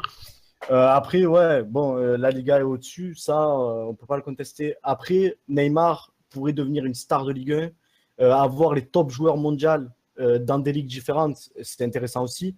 Et pour la Ligue des Champions, avec Neymar, le PSG, il s'arme plutôt efficacement, on va dire. Donc bon, il veut que son ami reste dans son club, c'est logique, il utilise ce qu'il peut, il dénigre la Ligue 1 au passage. La Ligue 1, elle est en pleine évolution. D'ici quelques années, elle sera bien améliorée, surtout si des joueurs comme Neymar acceptent d'y venir. Bon, voilà, il a mis son petit tac, quoi. Il n'y a pas que ça en fait qu'il faut prendre en compte. Il faut aussi prendre en compte une chose, c'est que la Ligue 1 est très peu diffusée dans le monde. Rien qu'en Chine, tu leur parles de la Ligue 1, ils te regardent avec des yeux. Heureusement, parce qu'il y a 3 ans, ils se seraient tapés des Sochaux-Guingamp 0-0. Oui, non, mais je suis d'accord. Mais bon, voilà. Après, je pense que ça va changer avec tous les projets qui sont en train d'émerger en France. On pourra en dire tout ce qu'on veut, mais le projet de Lille, c'est un projet comme à peu près celui de Monaco, mais bon, ils ont du retard. Celui de Monaco, bon, bah, ils achètent, ils revendent. Ils font le buzz parce que Mbappé, on en parle quasiment tous les jours. Donc, ça veut dire qu'aussi, on parle de Monaco grâce à ça. Donc, mine de rien, ça commence à devenir médiatique. Et pas que en France, bien entendu, parce que ça soit en Espagne, en Angleterre, on en parle beaucoup de Mbappé. Donc, tant mieux. Je pense que Marseille est en train de remettre les pendules à l'heure aussi. Et ça, c'est une très bonne chose. On a la chance d'avoir des dirigeants qui, justement, font les choses carré, proprement, remonte, on va dire petit à petit le niveau de l'OM en termes de communication, que ce soit en France ou pourquoi pas en Europe et j'espère plus tard aussi dans le monde global. Donc ça c'est une bonne chose. On a le PSG malheureusement, bon ben voilà, ils sont présents, ils sont là, hein, qu'est-ce que vous voulez, faut faire avec, ils ont le Qatar, c'est comme ça. Et puis faut pas oublier non plus notre petite équipe de Nantes quand même, qui avec Ranieri va peut-être faire quelque chose cette année. Et moi je pense qu'ils vont surprendre pas mal de gens cette année, donc pourquoi pas faire encore plus parler de la Ligue 1, on verra bien. À qui on est en train de nous faire un préambule de la Ligue 1, qui est d'ailleurs un très bon préambule, mais il faut situer la Ligue 1. Il ne faut pas dire comment elle va être cette saison, il faut la situer par rapport à un joueur qui a tout gagné, ce qu'il en Pour dit. l'instant, la Ligue 1 est derrière la Bundesliga et derrière. Quoique, je ne suis même pas sûr qu'elle soit derrière la Bundesliga. Non, non, non. Si. Non. Si. Alors, dans ce cas-là, il faut que j'argumente. Non, la Ligue 1, elle se décoince enfin, j'ai envie de dire. Parce que l'année dernière, je pense qu'elle a dû faire un de ses records buts par saison. Parce qu'avant, on était toujours le dernier et le mauvais élève. Au niveau des buts, en France, on ne voyait que trop peu de buts. L'année dernière, on a enfin vu des cartons. Et d'un peu tout le monde, pas que des deux ogres. Tout le monde a été capable d'envoyer un petit 4 ou 5-0 par-ci, par-là. Elle se décoince enfin. Et quand vous dites que non par rapport à la Bundesliga, regardez le nombre de buts. Si on parle de spectacle, les saucisses, popcorn, bière au stade en Allemagne, ça a quand même un peu plus de saveur. Parce que vous allez voir des prédateurs. Il n'y a pas de défense en Bundesliga. Hein. Donc il y a des buts. Donc ça joue beaucoup moins défensif qu'en Ligue 1. Ça joue beaucoup moins défensif qu'en Ligue 1. Vous êtes en train de parler d'un championnat qui sort des Dortmund et surtout des Bayern de Munich qui ont des résultats en Ligue des Champions, en Euro. Qui sortent deux équipes, effectivement. Non. Rappelle-toi l'année Bielsa. Rappelle-toi l'année Bielsa. Ce que tu as aimé, c'est quand ça jouait tout le temps, que ça jouait. Ça marquait des buts, etc.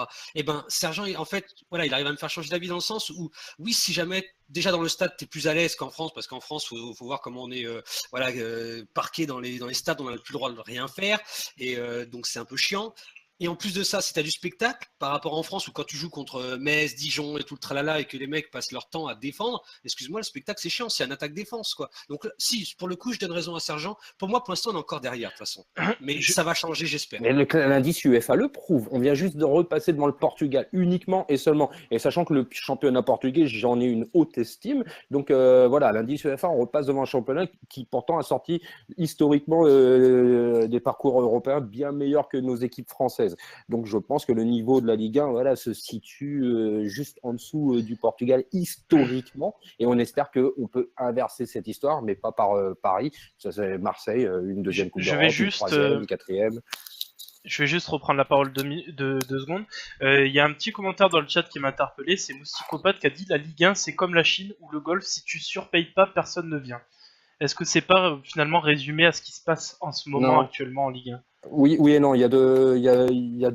C'est-à-dire que la France pourvoit les talents européens. C'est la France, c'est un pays qui crée, qui fabrique des bons joueurs et après ça part s'aguerrir à l'extérieur. Après, si la France veut devenir un meilleur championnat, il faut qu'elle fasse venir du monde et là, il a raison à ce moment-là. Oui, mais c'est bien aussi d'avoir des dirigeants comme les nôtres qui vont éviter de surpayer, de se retrouver dans des problèmes financiers par la suite au bout de 2-3 ans, plutôt que de se retrouver à la façon la brune et à nous sortir. Mais écoutez, ça fait des mois et des mois ou des années que je vous dis qu'il n'y a plus d'argent à l'OM. À un moment donné, cette phrase-là, j'en peux plus, quoi. Ok, bah ça c'est... enlever la DNCG et enlever la surtaxation c'est ce que j'allais dire. de la Ligue 1. Voilà. On sera dans la DNCG, on va y venir après la DNCG, les gars, partie 5. Juste, je vais lancer René tout de suite là. Toi, René, qu'est-ce que t'en penses de ça pour le moment ? Vas-y, lance-moi, j'aime bien. Justement, tu parlais de la DNCG, mais ça, c'est pas anodin, quoi. Hein. S'il y avait ça dans tous les pays, il y aurait certainement une régulation, sur les niveaux des joueurs. Maintenant, concernant la petite phrase de Piqué, je pense qu'il vise peut-être la Ligue 1 et encore, moi je suis pas sûr, mais c'est surtout une manière de mettre une forme de pression à Neymar pour qu'il reste. Et je vois pas je vois pas vraiment un tacle de la part de Piqué sur la Ligue 1 avec cette remarque-là. Je sais même pas si le mec a déjà regardé un match de Ligue 1 dans sa vie. Donc non, c'est du show. C'est surtout pour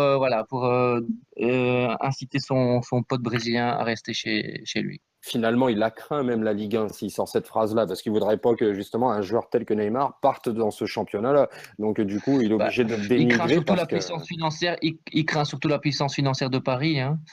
Là aujourd'hui, on se rend compte aujourd'hui que Paris est capable d'acheter n'importe qui à n'importe quel prix. Hein. Et ça, c'est. Il y a des gens qui disent que c'est bon pour la Ligue 1. Moi, je fais partie des gens qui disent que c'est pas spécialement bon pour la Ligue 1 qu'une équipe écrase comme ça la compétition, parce que si Neymar vient, c'est une porte ouverte à d'autres joueurs et je crains un petit peu pour le niveau de la Ligue 1 qui, comme vous avez dit, est en train d'avoir un nivellement vers le haut. Mais si Paris arrive à avoir ce genre de joueurs-là pour la Ligue des Champions, mais qui seront évidemment là pour la Ligue 1, ce sera pas bon pour le niveau général. Ouais, je suis d'accord. Je suis d'accord avec ça. Ok, FX, à toi. Ouais, j'ai déjà pas mal parlé sur la Ligue 1, mais voilà, oui, non, mais c'est ça, c'est que le PSG, de toute manière, en fin de compte, lui, n'est pas dans le but de faire progresser son championnat, il est dans le but de l'écraser, même de le snobber. Lui, eux, ils veulent la Ligue des Champions de manière un peu entêtante. Et voilà, il fait pas progresser le championnat, contrairement à C'est même Monaco qui a insultant pour la investi. Ligue 1, en fait. Oui. Il y a un snobisme de la Ligue 1. Donc, On ne peut pas nier que ça a du positif quand même. moi, je dirais qu'il y a ça- du ça- positif sur Monaco. Avec Moi, Monaco, c'est un grâce à déchirement Monaco, pour mais- moi, Neymar qui part au PSG, tout ce que vous voulez, mais ça a quand même forcément du bon. Ils vont forcément être un meilleur représentant en Europe. Jusqu'à même un si certain niveau, ça me fait mal au cœur. ouais, mais quand tu ramènes des gars comme Neymar, il y aura plus, ça va rien apporter aux autres équipes. Ben, ça apporte déjà l'œil des gens. Il y a beaucoup plus de gens qui vont regarder la Ligue 1. Il y aura sûrement plus de droits Non, télé non, pour ils vont les pas coups. regarder la Ligue 1, ils vont regarder Paris. Ils vont regarder Paris, pas la Ligue 1. Si tu veux, mais Marseille, Paris il y joue a contre des Monaco. équipes de Ligue 1. S'il y a, là, il y a 15 Mais personnes les qui gens, regardent les en gens plus s'en Paris. foutront, les gens s'en foutront que tu joues que de l'équipe en face de Lorient ou de je sais pas qui prendra, enfin pas Lorient, ils sont en Ligue 2, mais de l'équipe en face qui prendra 5, 6, 7 buts, ils s'en foutront. Hein. Ils regarderont Paris et puis c'est tout. Ouais, je suis plutôt contre ton avis, Zempé. On le verra dans la partie 5, mais quel est l'intérêt? Alors, si Neymar était venu par exemple à Monaco, ça aurait été formidable parce que là, tu aurais eu une vraie opposition. Mais là, tu centralises tu centralises tous les joueurs à Paris. Et quel est l'intérêt pour Paris d'écraser un peu plus les clubs en Ligue 1? Vraiment, il n'y a aucun intérêt. Ils veulent pas Mais ils l'écraser. s'en foutent justement. Ils veulent pas l'écraser. C'est pas le but principal. Le but principal, c'est le fantasme de Nasser, c'est de prendre la Ligue des Champions et éventuellement peut-être de se casser une fois qu'il aura la Ligue des Champions. Mais là, j'extrapole certainement. Mais voilà, ils s'en contrefichent de la Ligue 1 et je trouve que c'est un voilà. Attends, Quand je dis on va manque de remettre- respect, je caricature peut-être, mais je le pense. Faut remettre les choses dans leur contexte. Il y a combien de gros clubs en Liga, combien de gros clubs en Bundesliga, à part l'Angleterre qui a vraiment une flopée d'équipes qui peuvent être champions à la fin de la saison, que ça soit en Allemagne ou que ça soit en Espagne, on sait que ça va jouer entre une ou deux équipes. On est quand même bien d'accord ou Non, c'est faux. Il y a combien C'est d'équipes faux. dans ces pays? Il y a combien d'équipes dans ces pays-là qui peuvent acheter un mec à 222 millions du jour au lendemain? Oula, Pas c'est beaucoup. plus que ça. C'est plus que ça. On parle de Ouais, mais pratiquement 600 ouais, Alors là, d'accord, je suis pas d'accord, avec le ouais, mais- salaire, avec la prime. Ok, mais il y a combien d'équipes qui sont capables de faire ça aujourd'hui? Mais il y en a, Il y a René. peut-être City Il qui y est en a. capable de le faire. City, Dans les grands championnats, il y en a une à chaque fois. En Angleterre, tu vas me dire qu'ils sont pas capables de poser 220 millions sur un joueur. Barcelone C'est plus que a ça, l'air Zempé. apparemment pas capable de Ouais, garder mais le Neymar, en Real, tout cas, hein. le Real, s'il faut poser 220 millions, ils vont le faire. Le Bayern, s'il fallait Mais le c'est faire, plus ils que le feraient 220 aussi. millions, c'est Mais plus que c'est pas ça. la- Hein. c'est pas la politique en fait. Non, mais après, oui, il y a tout l'extérieur. Là, moi, on me dit qui c'est qui est capable de poser 220 millions pour un joueur. Il y a des clubs qui sont capables et en Angleterre, ils se privent pas pour le faire. Attention, Enfin, on parle plus de pratiquement quelque chose comme 500-600 millions au final, hein, dans l'enveloppe totale. Hein. L'investissement total. oui, ouais. non, ouais, c'est sûr que ça, il y a que qui peuvent le faire. Mais bon. Et justement, moi, Bah voilà. on va enchaîner parce que c'est un débat passionnant, mais c'est en lien aussi avec la 5e partie, qui est donc l'argent dans le foot et son évolution. Est-ce que c'est plutôt une évolution justement ou une dérive? Donc tout simplement, je vais vous montrer en slide sur la dernière Champions League le budget des 10 top clubs, enfin les 10 plus gros budgets de la dernière Ligue des Champions, des clubs engagés en Ligue des Champions. Et on voit bien que Paris se situe en 4e position en Ligue des Champions déjà. Et que si il rajoutait, alors je vous laisse imaginer parce que c'est 220 millions sur papier, mais sur 500 millions sur l'investissement global, on serait où là? Enfin, voilà, c'est absolument hallucinant. Donc est-ce que Zempé, toi, t'es convaincu? Surtout pour faire des quarts de finale. Hein. Surtout ça, quand on voit que AS Monaco, 145 millions, a fini demi-finaliste, il y a quand même des questions à se poser. Mais Zempé, est-ce que toi, ça te choque pas justement que Neymar arrive à Paris et que regarde où il passerait dans ce top classement, quoi? Non, mais moi, évidemment que ça me choque, mais le prix des joueurs en général me choque. Neymar, si vous voulez, on a connu un peu de l'inédit avec Pogba. Pogba, il a été payé 120 millions ou quelque chose dans le genre par Manchester United parce que c'était plus qu'un joueur de foot, parce que sportivement, il pouvait rapporter, parce que c'était une image, parce qu'il apportait beaucoup de choses en plus de ce qu'il apportait sportivement. Neymar, c'est la même chose, sauf qu'en plus de cette image-là, il va surtout apporter pour une envie politique. Voilà, c'est toujours pareil. Le Qatar, eux, ils sont là pour se faire une image Neymar, en plus de l'apporter ce qu'il va apporter sportivement, d'être un des plus grands joueurs actuellement au monde, ben, il va apporter ce côté où le Qatar a ramené Neymar à Paris et c'était le seul capable de ramener un tel joueur en Ligue 1. Et voilà. Donc ça, c'est leur motivation. L'argent, pour eux, c'est rien du tout. Donc ça rentre même pas en ligne de compte. Après, ouais, les prix de manière générale dans le foot, ça devient n'importe quoi. Pour le voir, tu compares à il y a 30 ans les transferts, tu deviens fou. Même rien que Ronaldinho, c'était 30 millions. Regarde, 30 millions, c'est le prix de Danilo à City. Donc bon, tu vois bien que ça a très vite perdu la tête, le foot, là. Sergent. Oui, les deux me vont, hein, je suis un peu schizophrène. Non, mais on est même... Oula, Sergent, t'as Pardon. perdu. Je suis là. Oui, vas-y. Voilà. On est dans un délire diplomatique, parce que regardez bien, ça part avec Verratti, là, le délire de cette saison. Derrière, je pense qu'en fait, il y a une réaction du Paris Saint-Germain aussi pour contrer les attaques de Barcelone en douce, en sous-marin. Et voilà. Et là, aujourd'hui, j'apprends que Di Maria intéresserait Barcelone pour remplacer le départ éventuellement de Neymar. En fin de compte, là, on est dans un sitcom. Et un sitcom genre Amour, gloire et beauté, tout ce que vous voulez, là, mais là où il y a beaucoup d'argent comme Côte Ouest ou Dallas, on est rentré dans un truc qui dépasse le football, hein. On est rentré dans une fiction complètement ahurissante et ça se règle à coups de dollars. Ça ressemble à une guerre froide, c'est débectant, quoi. C'est indécent. Ouais, Je sais René. pas ce qu'en pensent mes copains. Bah, je pense que en fait là on arrive dans un système de capitalisme, donc le capitalisme tel qu'on le vit dans la vie de tous les jours au niveau des États les plus riches du monde et le reste, bah voilà, c'est transposé dans le foot. Les plus riches vont tout gagner et ceux de derrière vont se contenter des miettes et crever petit à petit. Pour revenir au cas Neymar, Neymar, pourquoi il vient à Paris? Il y a deux raisons, hein. C'est juste pour le pognon parce qu'il va gagner bien plus que ce qu'il gagne à Barcelone. Et à Barcelone, il est dans l'ombre de Lionel Messi. Et je pense que ça, il commence à en avoir un tout petit peu marre. Et à Paris, il aura les feux des projecteurs sur lui, uniquement lui. Donc c'est ça qu'il cherche. Et peut-être éventuellement après le sportif. Mais j'ai beau retourner la situation dans tous les sens. Tu passes de Barcelone à Paris et j'essaie de rester un maximum objectif en le disant. Tu régresses et pas qu'un peu. Tu régresses énormément. Donc voilà, pour moi, ça c'est juste ça. Et c'est comme l'a très bien dit Sergent, c'est débectant. Voilà. Akian, ton avis là-dessus? Alors là, les mots ont été sortis, voilà, ça me débecte aussi, voilà, c'est le mot. Ça commence à m'agacer même limite parce que, en fait, ça déséquilibre les championnats. Et je vais donner juste un exemple, hein, le PSG, parce que à part Monaco l'année dernière qui finit champion, ça faisait, je crois, 4 ans que le PSG raflait tout sur son passage, ou presque. 3-4 ans, et donc à un moment donné c'était même limite de l'impuissance, et donc on voit quand même que pour faire une équipe compétitive il faut de l'argent, ça je le comprends, mais c'est même pas intéressant un championnat où il n'y a pas au moins 5 ou 6 équipes qui vont pouvoir combattre pour le titre. S'il n'y en a que une, voire deux, comme moi par exemple pour l'Espagne, je vois que le Real ou le Barça pour essayer de titiller l'Atlético.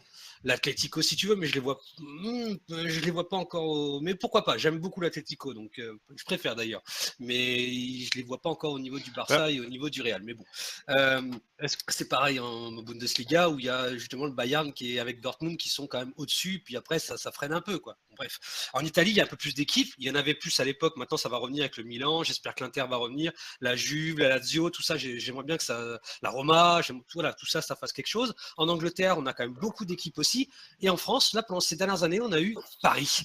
Voilà. Et ça fait mal. D'ailleurs, rappelez-vous l'époque où Lyon a été pendant je ne sais combien de temps champion, 6 ou 7 ans. T'as oublié Naples. Hein. Ouais, fais ça. Fais gaffe, Zempé va te bouffer. Voilà, je vais me faire bouffer par les Napolitains. Oh putain. Désolé. Non mais voilà, j'aime les championnats en fait qui sont justement vivants, où on peut pas prédire à l'avance qui va être champion. Et jusqu'à pourquoi pas l'avant-dernière journée, voire la dernière journée, ça se combat pour le titre. Ça c'est intéressant. Cette année, Monaco-Paris, c'était intéressant, même si pour moi je savais déjà que Monaco allait le faire. Mais il y avait un peu plus d'intérêt à mes yeux. Les années d'avant où j'étais sûr que Paris allait être champion, ça me faisait limite chier, quoi. Voilà. Donc j'attends ça. Et le fric pourrit un peu tout ça pour moi, parce que c'est pas possible de mettre autant d'argent sur un joueur. Rappelez-vous Martial, rappelez-vous Conan, rappelez-vous Pogba. Là on parle de Mbappé à quasiment plus de 150 millions, mais on part où? Sincèrement, les mecs, ils ont même pas fait. Ils ont fait une bonne saison excellente. Ok, c'est des très bons joueurs, je dis pas le contraire, mais on les surpaye tellement dès le départ que les mecs ils pètent un plomb dans leur cerveau. J'espère pas que ça sera le cas pour Mbappé, sincèrement. Mais regardez Coman, regardez Martial, tout ça, on les a pas revus. Alors que Martial, c'est 80 millions, bonus compris, à Manchester United. Est-ce qu'il a fait une saison dantesque l'année suivante? Non. Et ça me frustre. Donc arrêtons déjà d'envoyer nos super jeunes joueurs à l'étranger, essayons de les garder le plus longtemps possible. Donc j'espère que Marseille là-dessus fera ce qu'il faut. En tout cas, je crois en McCourt pour ça. J'espère qu'on ne vendra pas Lopez. Ça semble bien parti, du moins. Hein. Ça semble bien parti. Je crois que le message est passé à ce niveau-là. Il l'a dit lors de la convention, donc je crois en lui. Moi, je vais juste reprendre la main. On va rapidement, je vais vous montrer un nouveau slide et vous allez dire une phrase chacun dessus. Donc là, ça illustre en fait les investissements. D'ailleurs, merci, je crois que c'est Sergent pour sa contribution. Les investissements des clubs depuis 2010 jusqu'à 2016, on voit que Paris en est à 691 millions pour les résultats qu'on connaît, que Monaco n'en est entre guillemets qu'à 370 millions pour aussi les résultats qu'on connaît. Qu'est-ce que ça vous évoque réellement cette dérive? C'est quand même le quatrième club Paris sur une période de 6 ans à avoir investi. Donc je vais commencer par Zempe, ça t'évoque quoi ces chiffres? Forcément, quand tu vois de tels chiffres et tout, bon, les mots ont été déjà dit. Juste à leur échelle, ils font un peu ce que Chelsea a fait. Chelsea ont longtemps investi énormément d'argent pour au final pas réussir à décrocher la Ligue des Champions. Ça vient avec le temps, on leur souhaite pas évidemment. Mais maintenant c'est ça, il faut compter là-dessus. Il y a des clubs qui se font racheter, qui investissent beaucoup d'argent avec l'ambition de gagner la Ligue des Champions. Des fois ils butent pendant longtemps. Là on voit par exemple le PSG c'est au-dessus de Barcelone quand même. C'est hallucinant, hein. C'est hallucinant. Et on voit que des clubs historiques comme Liverpool, tout ça, ils n'ont pas tenu très longtemps quoi, au final. Donc bon, le PSG, ils ont investi leur argent, mais ils n'ont pas peur de surpayer les joueurs. Donc forcément, ça fait vite gonfler le classement, quoi. Ouais, Sergent. Non, ça me fait marrer le chiffre parce que là, il n'y a même pas inclus dedans l'éventuel achat de Neymar. Donc imaginez, on parle déjà que de la clause de 220. Avec ça, vous rachetez l'OM, vous rachetez Lyon avec son centre de formation. Ça aurait été sympa d'avoir les ventes aussi dans le tableau. Ça vient après. Vous offrez en bonus un petit Dijon et puis un petit 3. Voilà. Le PSG peut s'acheter 4 clubs là en un été juste pour un joueur. Je crois que tout est dit quoi. Quand tu dis ça. Voilà. Ils peuvent racheter 4 clubs. René, petit commentaire sur les chiffres là. Ben voilà, le tableau, j'ai envie de dire, quand je vois Paris, c'est qu'un début, hélas. Parce que le fait que Neymar à mon sens, Neymar va signer dans les prochains jours, prochaines heures. Ça, c'est mon avis personnel. La boîte de Pandore, elle est ouverte. Et puis voilà, ça va attirer du monde. Et donc, ce n'est qu'un début au niveau des investissements. Et je crains fort que Paris ne va pas rester quatrième longtemps, mais va peut-être même surplomber les 3 colosses qui sont devant. Et en parlant des 3 colosses qui sont devant, merci à l'Angleterre, et merci au Droit TV, merci à la Première Ligue d'avoir. On en parle de Man City là. Voilà. Man City. Ouais, c'est simple en fait. Déjà, je vois que les 3 premiers, Manchester City, Chelsea et Manchester United, ces dernières années en Ligue des Champions n'ont pas non plus été ultra exceptionnels, sauf erreur de ma part. C'est ça. Donc du coup, ça m'inquiète pas plus que ça. Je pense que c'est juste les droits TV qui font qu'ils peuvent investir. Mais pour moi, c'est pas la somme. D'ailleurs, je rejoins encore nos dirigeants de Marseillais et McCourt. Voilà, on va dire que je suis un pro McCourt. Mais bref, c'est pas la somme que tu vas dépenser qui va être importante. C'est comment tu vas la dépenser. Et je trouve que au mercato d'hiver, comme le mercato hivernal, avec d'estival, excusez-moi, je pense que malgré, au mercato d'hiver, peut-être une personne que je n'aurais pas forcément pris, mais c'est pas mal. On a réussi à utiliser l'argent correctement. Maintenant, on remarque quand même que dans le milieu de ce tableau-là, quand on regarde l'Atlético, quand on regarde la Juventus, le Real Madrid, Barcelone, on voit que les chiffres qu'ils ont investis ont peut-être été intelligents par rapport à Manchester City, Chelsea, United, parce qu'eux ont été dans le carré final de la Ligue des Champions, voire même l'ont gagné ces dernières années. Donc, il faut peut-être trouver le juste milieu, mais le faire intelligemment. Je pense que Monaco aussi est un exemple à prendre parce qu'avec beaucoup moins d'argent investi, ils ont réussi à atteindre quand même la demi-finale cette année. Si je dis pas de conneries, Donc, c'est une bonne chose et je pense qu'il faut s'inspirer de ça. Maintenant, là où il ne faudra pas s'inspirer de Monaco, c'est sur l'achat-vente des joueurs. Il faudra les garder la saison qui suit. pour aller encore plus loin et encore améliorer l'équipe plutôt que de faire ce qu'a fait Monaco, qui là, pour moi, leur empêchera peut-être d'aller en demi-finale de Ligue des Champions cette année. On va clôturer avec Zempe avant de passer à la toute dernière partie de cette 5e partie. Vas-y Zempe.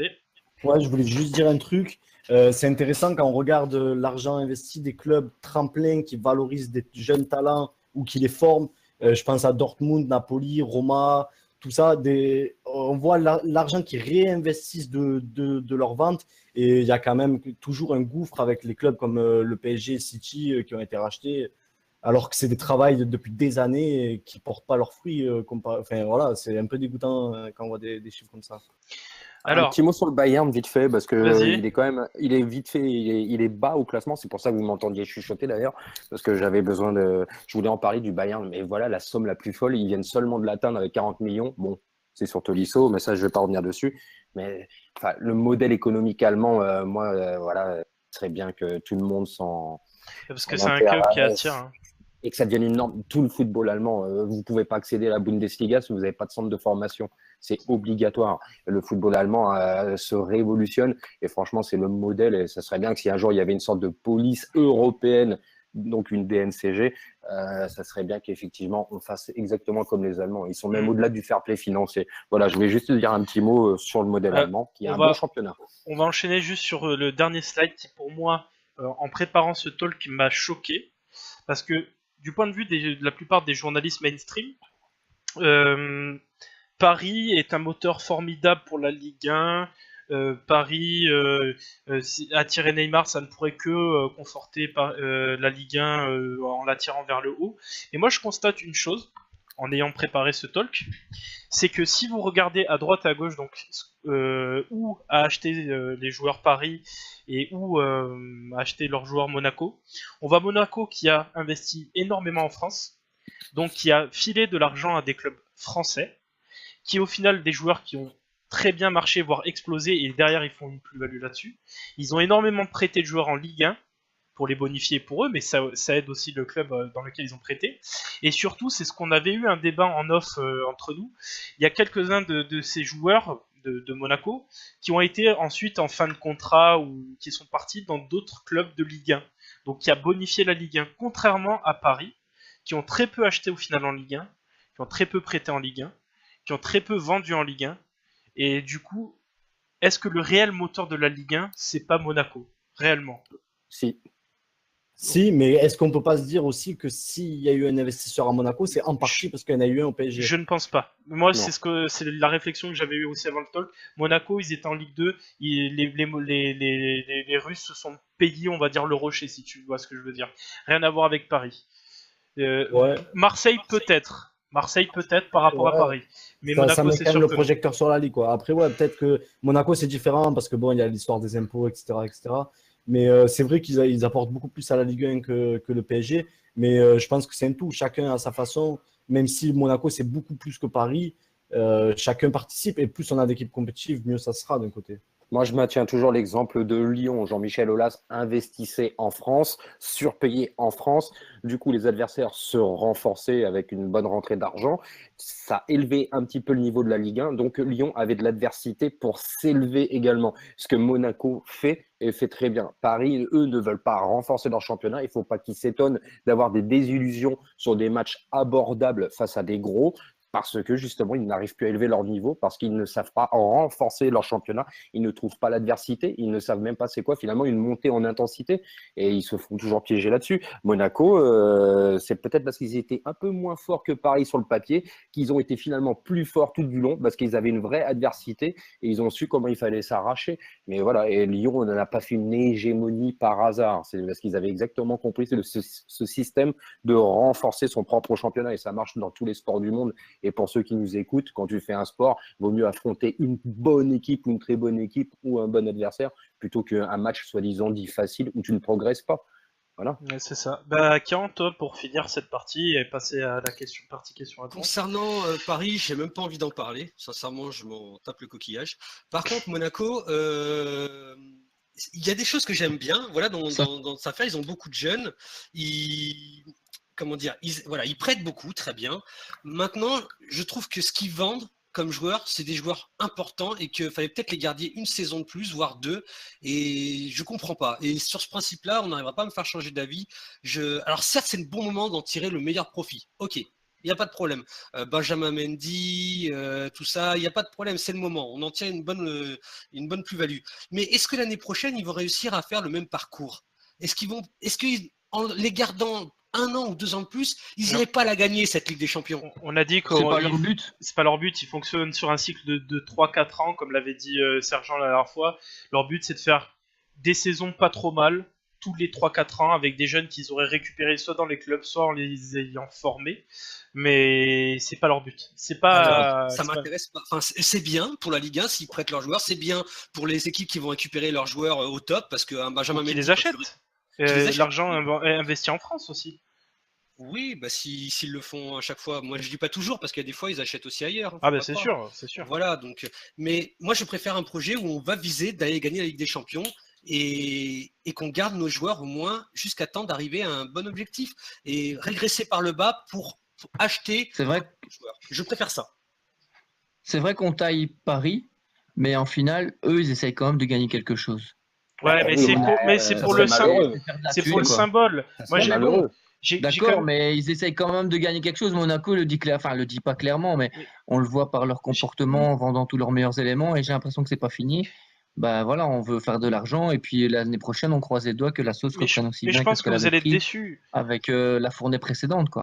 Tu vas être déçu sur Paris parce que je pense que Neymar, vu les sommes folles investies, je pense que c'est un dernier coup d'éclat, qu'ils vont tout tenter pour la gagner, qu'ils vont tenir jusqu'à la Coupe du Monde qui va se tenir au Qatar, et après ça risque de ne plus investir, voire de partir Paris.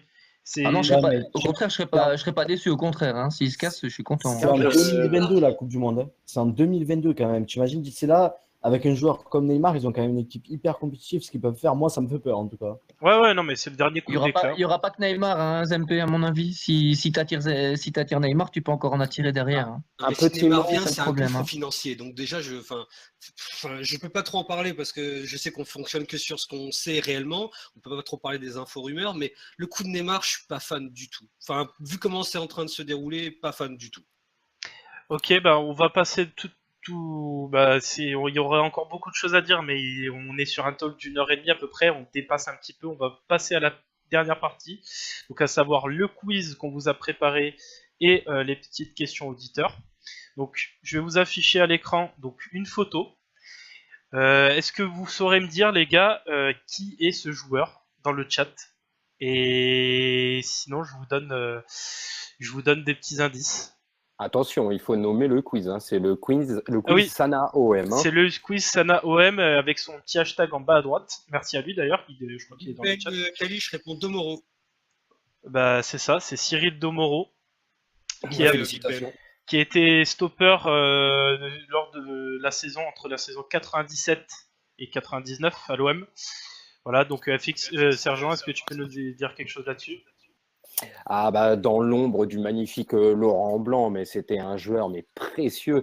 C'était le stopper, le soldat qui était associé à Laurent Blanc. Les deux ensemble, c'était vraiment magnifique. Hein. J'ai eu la chance de. Calme-toi, Ben, calme-toi. Il savoure sa victoire. J'ai eu la chance de le voir évoluer, Domoro. C'était le joueur discret dans une Dream Team qu'on avait à l'époque, entraîné par Courbis avec Maurice, Pires et consorts, Ravanelli. Et voilà, c'était le joueur un petit peu en dessous, le fameux sous-côté. Tu vois, voilà, c'était le bon exemple. Mais il était indispensable, un élément clé précieux, irréprochable. Et derrière, il est parti à l'Inter de Milan, où il a aussi réussi son passage. Voilà. On va passer aux deuxième question. Donc, qui a eu, donc ça s'affiche à votre écran, qui a eu ce parcours dans sa carrière? Voilà, tout simplement. Quel joueur? On attend le chat. Ah putain, je l'ai vu en plus. Parce que il y a personne pour le moment. Est-ce que ça cherche sur Google un peu là? Personne, mais ouais, c'est sur Google que j'avais vu ça, je crois. C'est dur, hein. Mais pourtant, vous allez être étonné parce que. Je suis surpris que Mousticopathe ne trouve pas quand même. Un mec qui a fait Paris-Marseille quand même, les gars. Dans la grande époque. Non, c'est pas. Alors, c'est pas Germain. Lequel? C'est facile. Lequel, Günther? C'est des années 90, Voilà, les gars. c'est Ouais. papa, effectivement, c'est Papa Germain, donc il a effectivement passé de l'OM à Paris. Et voilà, c'est juste pour marquer le coup, mais Papa Germain, il a fait Après, plusieurs fois. Gunther a répondu c'est pas Germain, mais peut-être vu les années, il a peut-être voulu parler du père, hein, à mon avis. Bon, je sais Oui, pas. oui, non, mais c'est sûr. J'accorde le point aux deux, moi. Moi, Ouais. les deux, je leur donne le point à Non, c'est Oli et à Gunther. Gunther. C'est Gunther. C'est Gunther, alors c'est pour Gunther. Ah non, il a mis un point d'interrogation, hein, les gars, ça compte pas. Non, Je il avait mis un précise- point d'interrogation. Je précise que le gagnant de ce quiz gagnera une soirée chaude avec René à la fin. Donc, troisième j'aurais dû question. Il gagnera, alors. il gagnera son t-shirt. Alors, qui portait le numéro Il n'y a, 23 pas beaucoup de pseudos qui m'intéressent dans le cas. Qui portait le numéro 23 lors de la saison 2007-2008? Big Ben veut plus répondre du coup. Je t'avais dit que. Essayez de pas c'était- googliser les gens, c'est sympa d'y participer, de tenter des trucs. Non, c'est pas Bay. C'est pas le quarterback. Allez, les gars, Allez, tentez des trucs, hein. C'est même les plus ridicules, c'est pas grave. c'est pas Jordan. Hein. Mbami, mousticopathe, merci Google. Donc oui, c'était Modeste Mbami. Encore un qui est passé par Paris et par Marseille, d'ailleurs. Hein. Voilà, encore un qui a fait la transition entre les deux. On On l'essaiera. devrait penser à bannir Mousticopathe pour la fois prochaine. quoi. Ouais. Et Non, non, Perkins, ça se il fait aurait pas, des ça. tendances à aimer. Paris. Vous avez mis une nuit avec René en jeu aussi, c'est normal. que Voilà, ça mette- Mousticopathe. Voilà, c'est ça. T'as gagné une soirée chaude Ouais, avec René. en plus, ouais, à savoir que Mousticopathe n'habite pas très loin de chez moi, donc ça me fait un peu peur quand même pour le coup. Il Voilà. a même pas Google. Il a Non, pas Google. c'était la- Mbami pour ceux qui n'auraient pas compris. Donc voilà, on finit sur ce petit quiz. Peut-être qu'on en fera un plus long la prochaine fois. Vous nous direz si ça vous a plu. Et on va passer juste aux questions-réponses que vous pouvez nous poser. On répondra tout simplement si vous en avez. Voilà. Est-ce que vous avez des questions Si vous avez des questions sur le micro à FX ou à qui que ce soit, n'hésitez pas, c'est le moment. Voilà. Ou sur la marque de chips préférée des fixes qui vous fait la semaine passée aussi, ça peut. Ou sur le Tant que vous talk, parlez hein, des fixes, ou sur le talk, tout ce que vous voulez. Voilà. Ouais, tout. Lâchez-vous. Vous avez grosso modo 5 minutes. Dépêchez-vous, sinon moi Il y en a un, j'enchaîne il sur David. répond encore Sur, au quiz. Il répond Yang. Il y a aussi la marque de rhum préférée d'Akian, parce qu'il faut savoir que Akian est un amateur de rhum, pour ceux que ça intéresse. On n'a pas le droit. Alors, est-ce que vous croyez en l'éclosion de Camara? C'est une question de Mars Veil. Zempe, Oui. on va commencer par ben, Zempe. alors ouais, moi j'y crois beaucoup. C'est un joueur que j'avais un peu observé dans les équipes jeunes. J'ai eu un peu cette chance de l'avoir vu sortir du lot. Je crois en son éclosion et je pense que ça sera un très bon 6 le temps qu'il prenne un peu de physique pour aller en défenseur central s'il souhaite. Je sais pas, je sais que son rôle, c'est son premier rôle. Après, ça pourra rester un très bon 6, mais je pense que dans l'idée, c'est ça. Il repartira défenseur central d'ici un an ou deux. Il a des qualités pour ressortir le ballon et de relance qui sont très intéressantes. Il est rapide et voilà, il faut juste qu'il gagne un peu en physique. Ce sera un très bon défenseur, j'en suis certain. Moi. On va Il y a une passer. seconde question. Vas-y, est-ce que quelqu'un veut dire encore quelque chose sur Camara? Sinon, on Non, enchaîne. une réponse par joueur, c'est Ok. bon, comme ça on en fait le plus possible si Ah. possible. Il y a Roby Baggio42 qui dit des news de Rokia. Apparemment, il se serait blessé, donc très fragile le garçon. Et je pense que c'est là la problématique de ce jeune, et ça l'a été aussi. C'est la ce qu'on saison disait au dernière. dernier, au C'était dernier déjà la talk. cas l'année passée, ouais. Voilà. La saison passée, ouais. Question difficile là, de Canto Pastis 51. Là. Quel est votre prono pour le classement final de l'OM cette saison? Moi, je C'est dur, dis ça. troisième. Deuxième, moi. Troisième. Alors, coûte que coûte, ne pas finir troisième, c'est la place du con. Tu dois te taper 2 tours préliminaires, c'est affreux. Tu peux pas faire un recrutement et surtout que c'est important quand tu t'engages en Ligue des Champions, ton recrutement. Or là, en fait, tu mets tout sous conditionnel. Donc voilà, tout sauf troisième. Donc quatrième ou deuxième. Mais Troisième quand même. Non, je ferai tout. J'irai payer les arbitres s'il faut pour ne pas être troisième. J'enverrai des nudes à Turpin, mais quoi qu'il arrive, on finira pas. On va troisième. enchaîner. On va- Big Ben qui demande à René au stand chez eux, c'est comment? Enfin, petit. comment ça joue, quoi? Bah, à domicile, ils sont forts. Hein. C'est ce que j'avais expliqué la semaine passée. Il y a de l'insouciance et de Je suis pas l'enthousiasme. spécialiste. Je suis pas spécialiste de la Jupiler League. Je fais pas de pub, mais voilà. Néanmoins, à la maison, ils sont très très forts.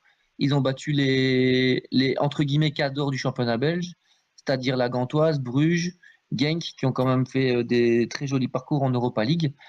Donc voilà, faudra se méfier. Et à mon avis, mais ça, j'en suis pas plus persuadé que ça, mais comme j'ai dit tout à l'heure, le premier quart d'heure, ça va douiller. Et on a intérêt d'être serré derrière parce que si par malheur on prend un but dans le premier quart d'heure, je crains pour la suite. Voilà. On va prendre la question de John Vador. Pensez-vous qu'on peut encore récupérer vainqueur, sachant qu'il est pas parti en stage avec l'AS Roma?